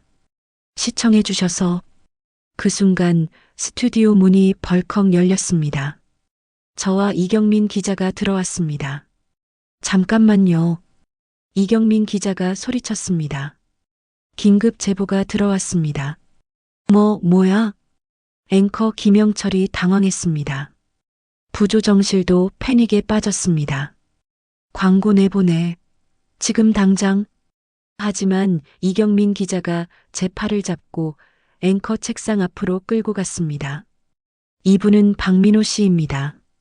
30년 전 박정수 사장 교통사고 사건의 피해자 유족이고요. 지금부터 그 사건의 진실을 밝히겠다고 합니다. 카메라가 저를 향했습니다. 전국의 시청자들이 저를 보고 있었습니다. 이제 시작이야. 저는 마이크 앞에 섰습니다. 안녕하십니까? 제 이름은 박민호입니다. 부조정실에서 보도국장이 소리쳤습니다. 광고, 지금 당장 광고 내보내라고. 하지만 카메라는 계속 돌아갔습니다. 이경민 기자가 기술팀에 신호를 보낸 것입니다. 1984년 7월 3일, 제 아버지 박정수는 교통사고로 돌아가셨습니다. 경찰은 단순 사고로 결론 지었지만 그건 거짓이었습니다. 노트북을 열어 화면을 공유했습니다. 이것은 30년 전 그날 밤의 CCTV 영상입니다. 영상이 전국에 송출되기 시작했습니다. 김태준이 차로 박정수를 들이받는 장면. 스튜디오가 조용해졌습니다. 앵커 김영철도 말을 잃었습니다. 범인은 김태준, 현 성진그룹 상무입니다. 그는 어제 자수했습니다. 다음 파일을 열었습니다. 하지만 더 큰 문제가 있습니다. 이 사건을 은폐한 사람들입니다. 조용필의 목소리가 흘러나왔습니다. 모든 증거를 없애. CCTV도 목격자 진술도 전부 다. 이 목소리의 주인공은 조용필 현 대통령 안보특보입니다. 쿵. 스튜디오 문이 다시 열렸습니다. 경비원들이 들어왔습니다. 저 사람 당장 내보내. 하지만 저는 계속 말했습니다. 30년 전 조용필은 국정원 3차장이었습니다. 그는 국가안보를 명분으로 살인 사건을 은폐했습니다. 닥쳐. 한 남자가 스튜디오 안으로 뛰어들었습니다. 조용필이었습니다. 지금 당장 방송 꺼. 하지만 카메라는 여전히 돌아가고 있었습니다.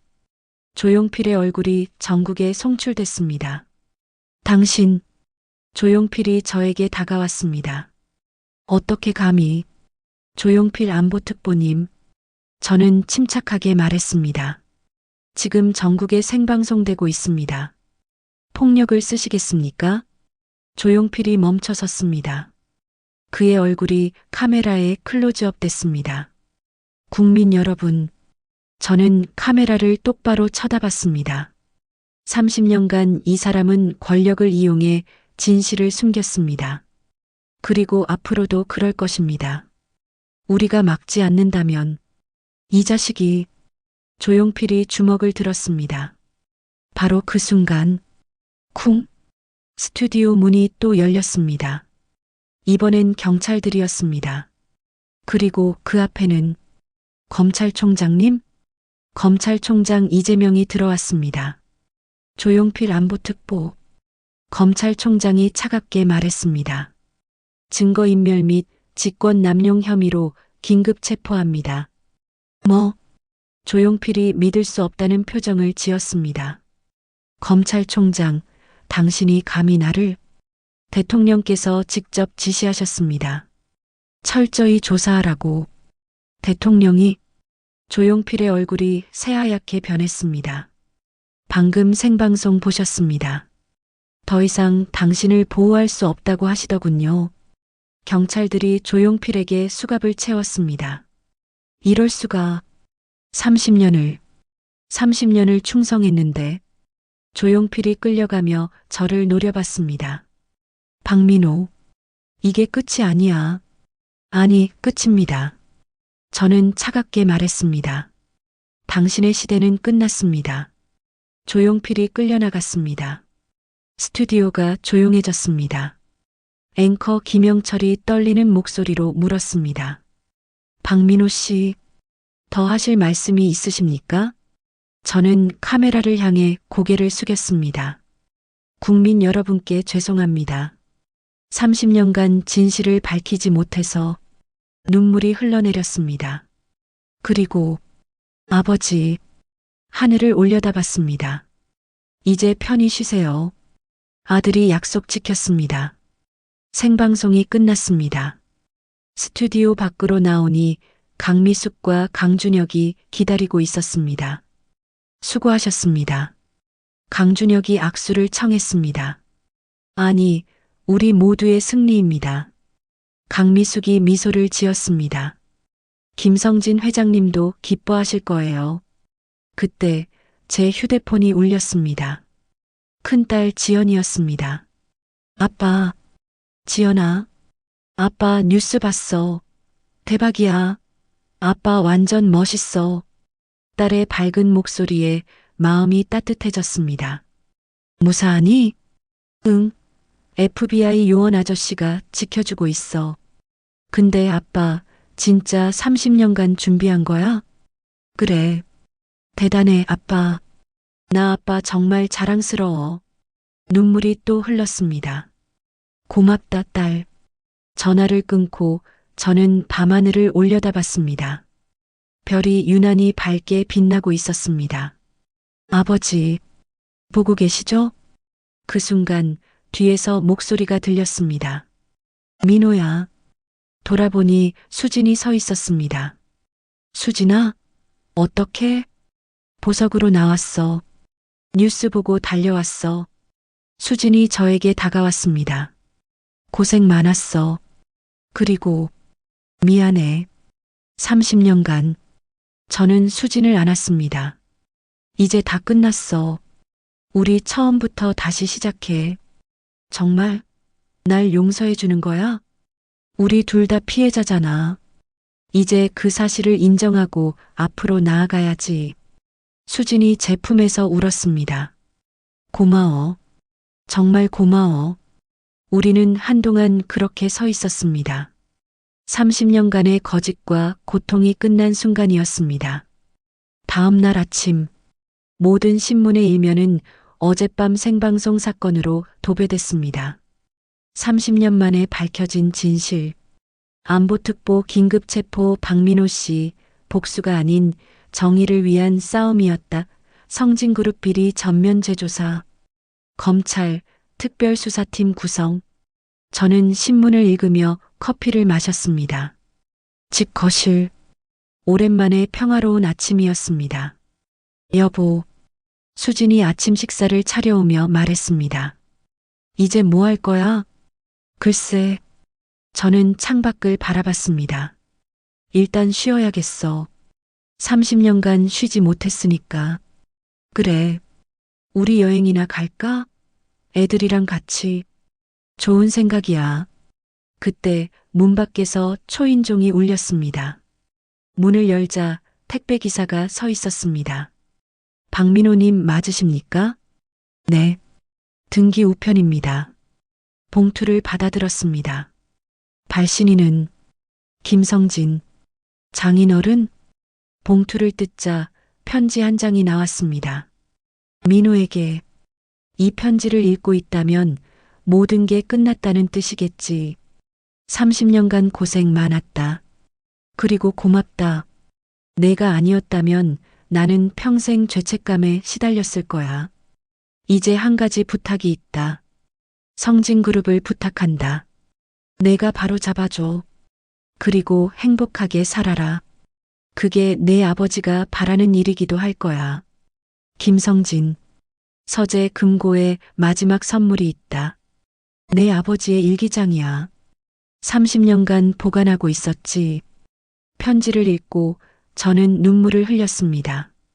여보, 수진이 걱정스럽게 물었습니다. 괜찮아.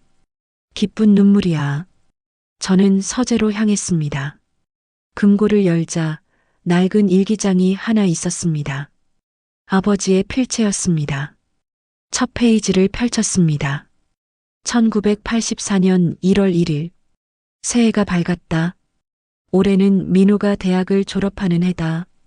자랑스러운 아들. 변호사가 되겠다고 하더니 정말 해냈어. 나는 아들이 정의로운 사람으로 자라길 바란다. 돈이나 권력이 아니라 옳은 것을 위해 싸우는 사람으로. 저는 일기장을 가슴에 안았습니다. 아버지, 아들이 해냈습니다. 정의를 위해 싸웠습니다. 6개월 후 성진그룹 회장실. 저는 새로운 회장으로 취임했습니다. 강준혁은 부회장으로 함께 회사를 이끌고 있었습니다. 회장님, 오늘 주주총회 준비 완료됐습니다.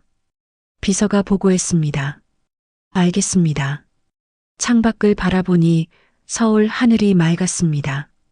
30년간의 싸움이 끝났고 새로운 시작이 펼쳐지고 있었습니다. 책상 위에는 아버지의 사진이 놓여 있었습니다. 아버지, 보고 계시죠?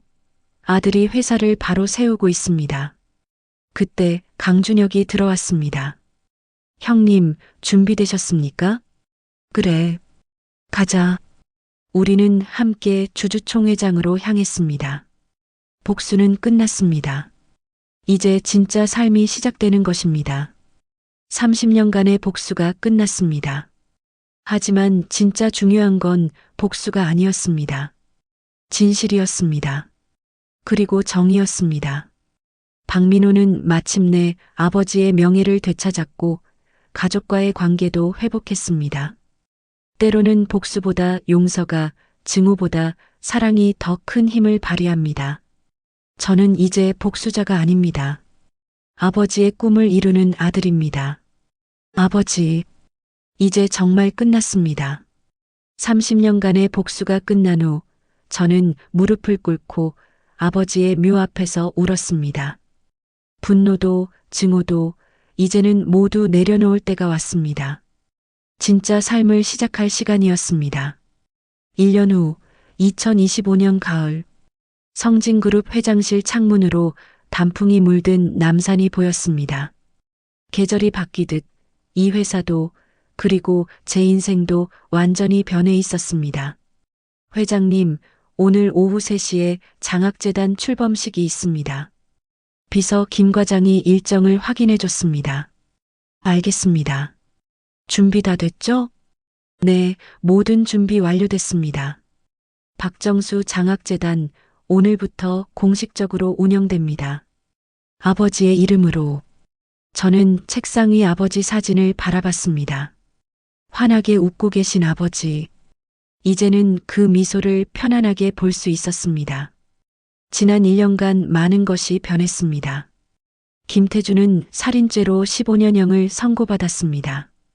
처음엔 원망스러운 눈빛으로 저를 쳐다봤지만 최근 면회를 갔을 때는 달랐습니다. 유리창 너머로 김태준이 앉아 있었습니다.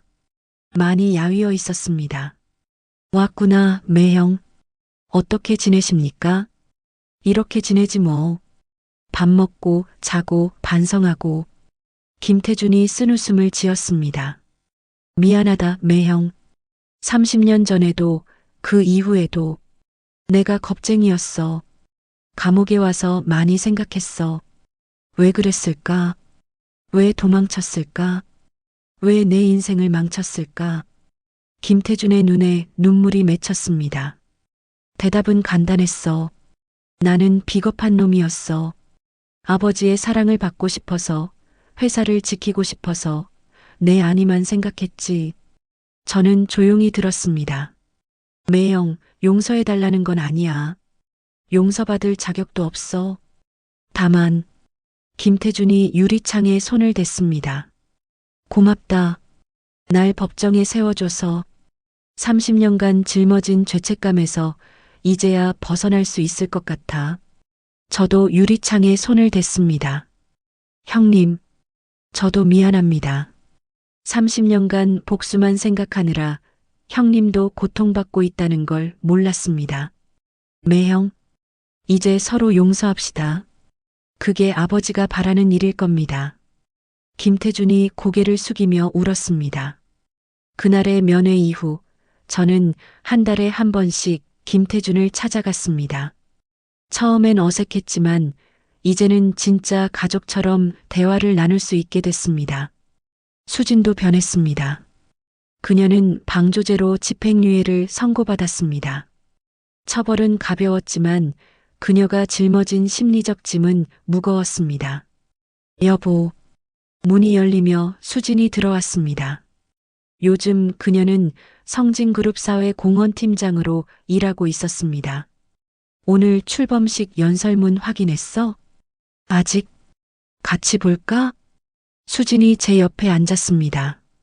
예전보다 훨씬 밝아진 얼굴이었습니다. 여보, 고마워. 뭐가? 날 용서해줘서, 그리고 다시 시작할 기회를 줘서. 저는 수진의 손을 잡았습니다. 우리 둘 다 피해자였어. 이제는 가해자가 아니라 치유자가 되는 거야. 수진이 미소를 지었습니다. 그러게. 요즘 사회 공헌이라면서 느껴. 돕는다는 게 이렇게 기쁜 일인지 몰랐어. 그게 아버지가 원하셨던 거야. 성진그룹이 사회에 기여하는 회사가 되길. 그때 제 휴대폰이 울렸습니다. 강준혁이었습니다. 형님, 지금 1층 로비에 손님이 오셨습니다. 누구죠? 조용필 안보특보의 아들입니다. 순간 긴장이 됐습니다. 알겠습니다. 회의실로 안내해 주십시오. 30대 초반으로 보이는 젊은 남자가 앉아 있었습니다. 정장 차림에 긴장한 표정이었습니다. 안녕하십니까? 저는 조용필의 아들 조민준입니다. 앉으십시오. 저는 맞은편에 앉았습니다. 무슨 일로 오셨습니까? 조민준이 고개를 숙였습니다. 사과하러 왔습니다. 아버지를 대신해서. 아버지는 지금 복역 중입니다. 10년형을 선고받았죠. 하지만 감옥에 가기 전까지도 잘못을 인정하지 않으셨습니다. 조민준의 목소리가 떨렸습니다. 하지만 저는 압니다. 아버지가 저지른 일이 얼마나 큰 죄인지, 그리고 박민호 회장님 가족에게 얼마나 큰 고통을 안겨줬는지. 왜 이제야 오신 겁니까? 용기가 없었습니다. 1년간 고민했습니다. 사과할 자격이 있는지, 얼굴을 마주할 수 있을지. 조민준이 가방에서 봉투를 꺼냈습니다. 이건 아버지 명의로 된 모든 재산 목록입니다. 부정하게 모은 돈들이죠. 이걸 박정수 장학재단에 기부하고 싶습니다. 저는 봉투를 받아 열어봤습니다. 100억이 넘는 금액이었습니다. 받으실 수 있겠습니까? 저는 잠시 고민했습니다. 아버지라면 뭐라고 하셨을까? 일기장에 적힌 아버지의 말씀이 떠올랐습니다. 미움은 미움을 낳을 뿐이다. 용서와 화해만이 진정한 평화를 가져온다. 받겠습니다. 감사합니다. 조민준이 깊게 고개를 숙였습니다. 그리고 조민준 씨, 네.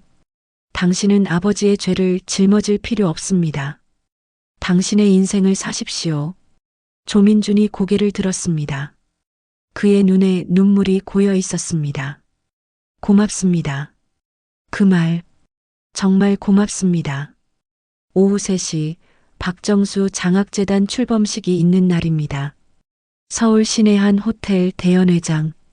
수백 명의 하객들이 모였습니다. 언론사 기자들, 학생들, 그리고 아버지를 기억하는 분들. 강미숙과 강준혁도 와 있었습니다. 최 변호사도, 이경민 기자도, 그리고 교도소에서 특별 외출한 김태준도 있었습니다. 무대에 올라 마이크 앞에 섰습니다. 안녕하십니까? 성진그룹 회장 박민호입니다. 박수가 쏟아졌습니다. 오늘 이 자리에 서기까지 30년이 걸렸습니다. 아니, 정확히는 31년입니다. 저는 숨을 깊게 들이마셨습니다. 1984년 제 아버지 박정수는 억울하게 돌아가셨습니다. 저는 그날부터 복수를 꿈꿨습니다. 범인을 찾아내고 처벌하고 정의를 실현하겠다고 다짐했죠. 객석이 조용해졌습니다. 하지만 복수의 길은 외롭고 고통스러웠습니다. 30년간 저는 증오와 분노에 사로잡혀 살았습니다. 가족도 행복도 모든 걸 포기한 채 제 목소리가 떨렸습니다. 그런데 1년 전 모든 진실이 밝혀지고 범인들이 처벌받았을 때 저는 깨달았습니다. 복수는 끝이 아니라는 것을. 수진을 바라봤습니다. 그녀가 미소 지으며 고개를 끄덕였습니다. 진짜 중요한 건 복수가 아니라 용서였습니다. 그리고 미래였습니다. 저는 아버지 사진을 스크린에 띄웠습니다. 제 아버지는 평생 정의롭게 사셨습니다. 약자를 돕고 옳은 일을 위해 싸우셨죠. 그 정신을 기리기 위해 오늘 박정수 장학재단을 출범합니다. 박수가 터져 나왔습니다. 이 장학재단은 어려운 환경의 학생들을 지원합니다. 특히 부모를 잃은 아이들, 범죄 피해자, 가족들을 우선적으로 돕겠습니다. 김태준을 바라봤습니다. 그가 눈물을 흘리며 박수를 치고 있었습니다. 그리고 한 가지 더 약속드립니다. 성진그룹은 이제 투명하고 정직한 기업이 되겠습니다. 다시는 과거의 잘못을 반복하지 않겠습니다. 아버지, 저는 하늘을 올려다봤습니다. 아들이 약속합니다. 아버지의 이름으로 많은 사람들을 돕겠습니다. 그것이 아버지를 기리는 진짜 방법이니까요. 눈물이 흘러내렸습니다. 사랑합니다, 아버지. 그리고 이제 편히 쉬세요. 출범식이 끝나고 저는 혼자 호텔 옥상으로 올라갔습니다. 서울 시내가 한눈에 보였습니다. 석양이 지고 있었습니다. 아버지, 보고 계시죠? 바람이 불어왔습니다. 마치 아버지가 대답하시는 것 같았습니다. 뒤에서 발소리가 들렸습니다. 회장님, 강준혁이었습니다. 혼자 계시네요. 생각 좀 하려고요. 강준혁이 제 옆에 섰습니다. 형님, 정말 수고 많으셨습니다. 강준혁 씨도요. 당신이 없었다면 여기까지 오지 못했을 겁니다. 저도 형님께 빚을 졌습니다. 아버지의 명예를 되찾아 주셨으니까요. 우리는 함께 석양을 바라봤습니다. 형님, 이제 행복하세요. 네. 30년간 복수를 위해 사셨잖아요. 이제는 진짜 행복을 위해 사세요. 강준혁이 미소를 지었습니다. 저도 그럴 겁니다. 어머니랑 여행도 가고 제 인생도 살고 좋은 생각입니다. 그때 수진이 올라왔습니다. 여기 있었구나. 딸들이 왔어. 지연이랑 지은이가? 응. 밑에서 기다려. 저는 강준혁과 악수를 나눴습니다. 그럼 내려가 보겠습니다. 네, 형님. 가족과 좋은 시간 보내세요. 큰딸 지연과 둘째 지은이 기다리고 있었습니다. 아빠, 지연이 달려와 안겼습니다. 보스턴에서 언제 왔니? 어제 왔어. 아빠 행사 보려고. 지은도 다가왔습니다. 아빠 연설 정말 감동적이었어요. 저 울었어요. 그래. 고맙다, 딸. 우리 가족은 함께 호텔을 나왔습니다. 저녁 뭐 먹을까? 수진이 물었습니다. 아빠가 좋아하는 거 먹어요. 지연이 말했습니다. 그럼 냉면 먹으러 갈까? 아버지가 좋아하시던 집. 좋아. 우리는 차에 올라탔습니다. 창밖으로 서울의 야경이 펼쳐졌습니다. 화려한 불빛들이 반짝였습니다. 아버지, 이 풍경 보이세요? 아름답죠? 차 안에서 딸들이 제잘거렸습니다. 수진이 웃으며 이야기를 들어줬습니다. 저는 그 모습을 바라보며 미소 지었습니다. 이게 진짜 행복이구나. 30년간 잃어버렸던 것. 바로 이런 평범한 일상이었습니다. 봄이 왔습니다. 벚꽃이 만발한 묘지. 저는 아버지 묘 앞에 무릎을 꿇었습니다. 아버지 왔습니다. 묘비를 쓰다듬었습니다. 요즘 잘 지내고 있어요. 회사도 안정됐고 가족들도 모두 건강합니다. 꽃을 올려놓았습니다. 김태준 형님은 교도소에서 모범수로 지내고 계세요. 면회 갈 때마다 아버지 이야기를 해드려요. 형님도 많이 뉘우치고 계십니다. 바람이 불어왔습니다. 조용필은 감옥에서 병을 얻었다고 하더군요.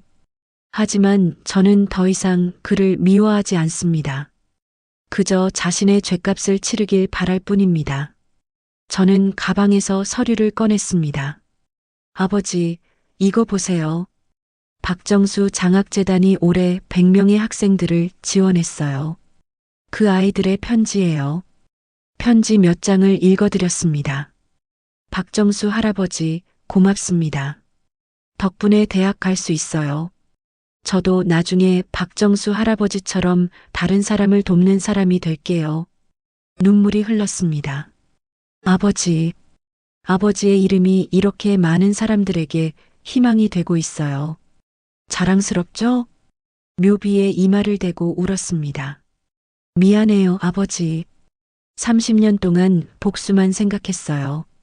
정작 중요한 건 아버지의 정신을 이어가는 거였는데. 하지만 이제 알았어요. 이제부터라도 제대로 할게요. 일어나서 고개를 숙였습니다. 사랑합니다, 아버지. 그리고 이제 정말 편히 쉬세요. 2035년 박정수 장학재단 10주년 기념식. 70세가 된 저는 무대에 올랐습니다. 흰머리가 많이 늘었지만 표정은 평화로웠습니다. 10년 전 오늘 이 재단이 시작됐습니다. 객석에는 수천 명의 사람들이 앉아 있었습니다. 재단의 도움을 받은 학생들, 그들이 자라서 사회인이 된 모습들, 그동안 1,500명의 학생들을 지원했습니다. 그 아이들이 이제 의사가 되고 선생님이 되고 변호사가 되고 사회를 이끄는 사람들이 됐습니다. 박수가 쏟아졌습니다. 이게 바로 제 아버지가 꿈꾸셨던 세상입니다. 서로 돕고 함께 성장하는 세상. 옆에 앉은 수진이 제 손을 잡아줬습니다. 저는 이제 회장직에서 물러납니다. 제 아들 박준서가 뒤를 이을 겁니다. 30대 초반의 아들이 일어나 인사했습니다. 부디 이 정신을 이어가 주길 바랍니다. 복수가 아니라 용서를, 증오가 아니라 사랑을. 행사가 끝나고 저는 다시 아버지 묘소로 향했습니다. 이제는 걷는 것도 조금 힘들어졌지만 매년 이날만큼은 꼭 찾아왔습니다. 아버지, 다녀갑니다. 묘비 앞에 섰습니다. 41년 전 오늘 아버지는 떠나셨죠. 하지만 아버지의 정신은 여전히 살아있습니다. 바람이 불어왔습니다. 1,500명의 아이들이 아버지 이름을 기억하고 있어요. 그리고 그 아이들이 또 다른 사람들을 도울 겁니다. 저는 미소 지었습니다. 이게 진짜 영생이죠, 아버지? 사람들 마음속에 사는 것. 사랑합니다, 아버지. 마지막 인사를 하고 돌아서는데 뒤에서 목소리가 들렸습니다. 할아버지. 손녀 박서연이 달려왔습니다. 할아버지, 여기 계셨구나. 서연아, 어떻게 왔니? 할아버지 찾으러 왔지. 엄마가 여기 계실 거라고 했어. 손녀의 손을 잡고 함께 걸었습니다. 서연아. 응? 할아버지가 옛날 이야기 해줄까? 좋아. 증조할아버지 이야기? 그래. 내 증조할아버지는 아주 훌륭한 분이셨단다. 우리는 함께 저녁 노을을 향해 걸어갔습니다. 30년간의 복수가 끝나고 40년간의 용서가 시작됐습니다. 박민호는 마침내 깨달았습니다. 진짜 승리는 복수가 아니라 용서에 있다는 것을, 그리고 진짜 행복은 증오가 아니라 사랑에 있다는 것을. 우리 모두의 인생에도 복수하고 싶은 순간이 있습니다. 하지만 기억하십시오. 복수는 또 다른 고통을 낳을 뿐입니다. 진정한 평화는 용서에서 시작됩니다. 이 이야기를 끝까지 함께 해주신 모든 분들께 감사드립니다. 구독과 좋아요, 그리고 여러분의 소중한 댓글이 큰 힘이 됩니다. 다음에 더 좋은 이야기로 찾아뵙겠습니다. 감사합니다.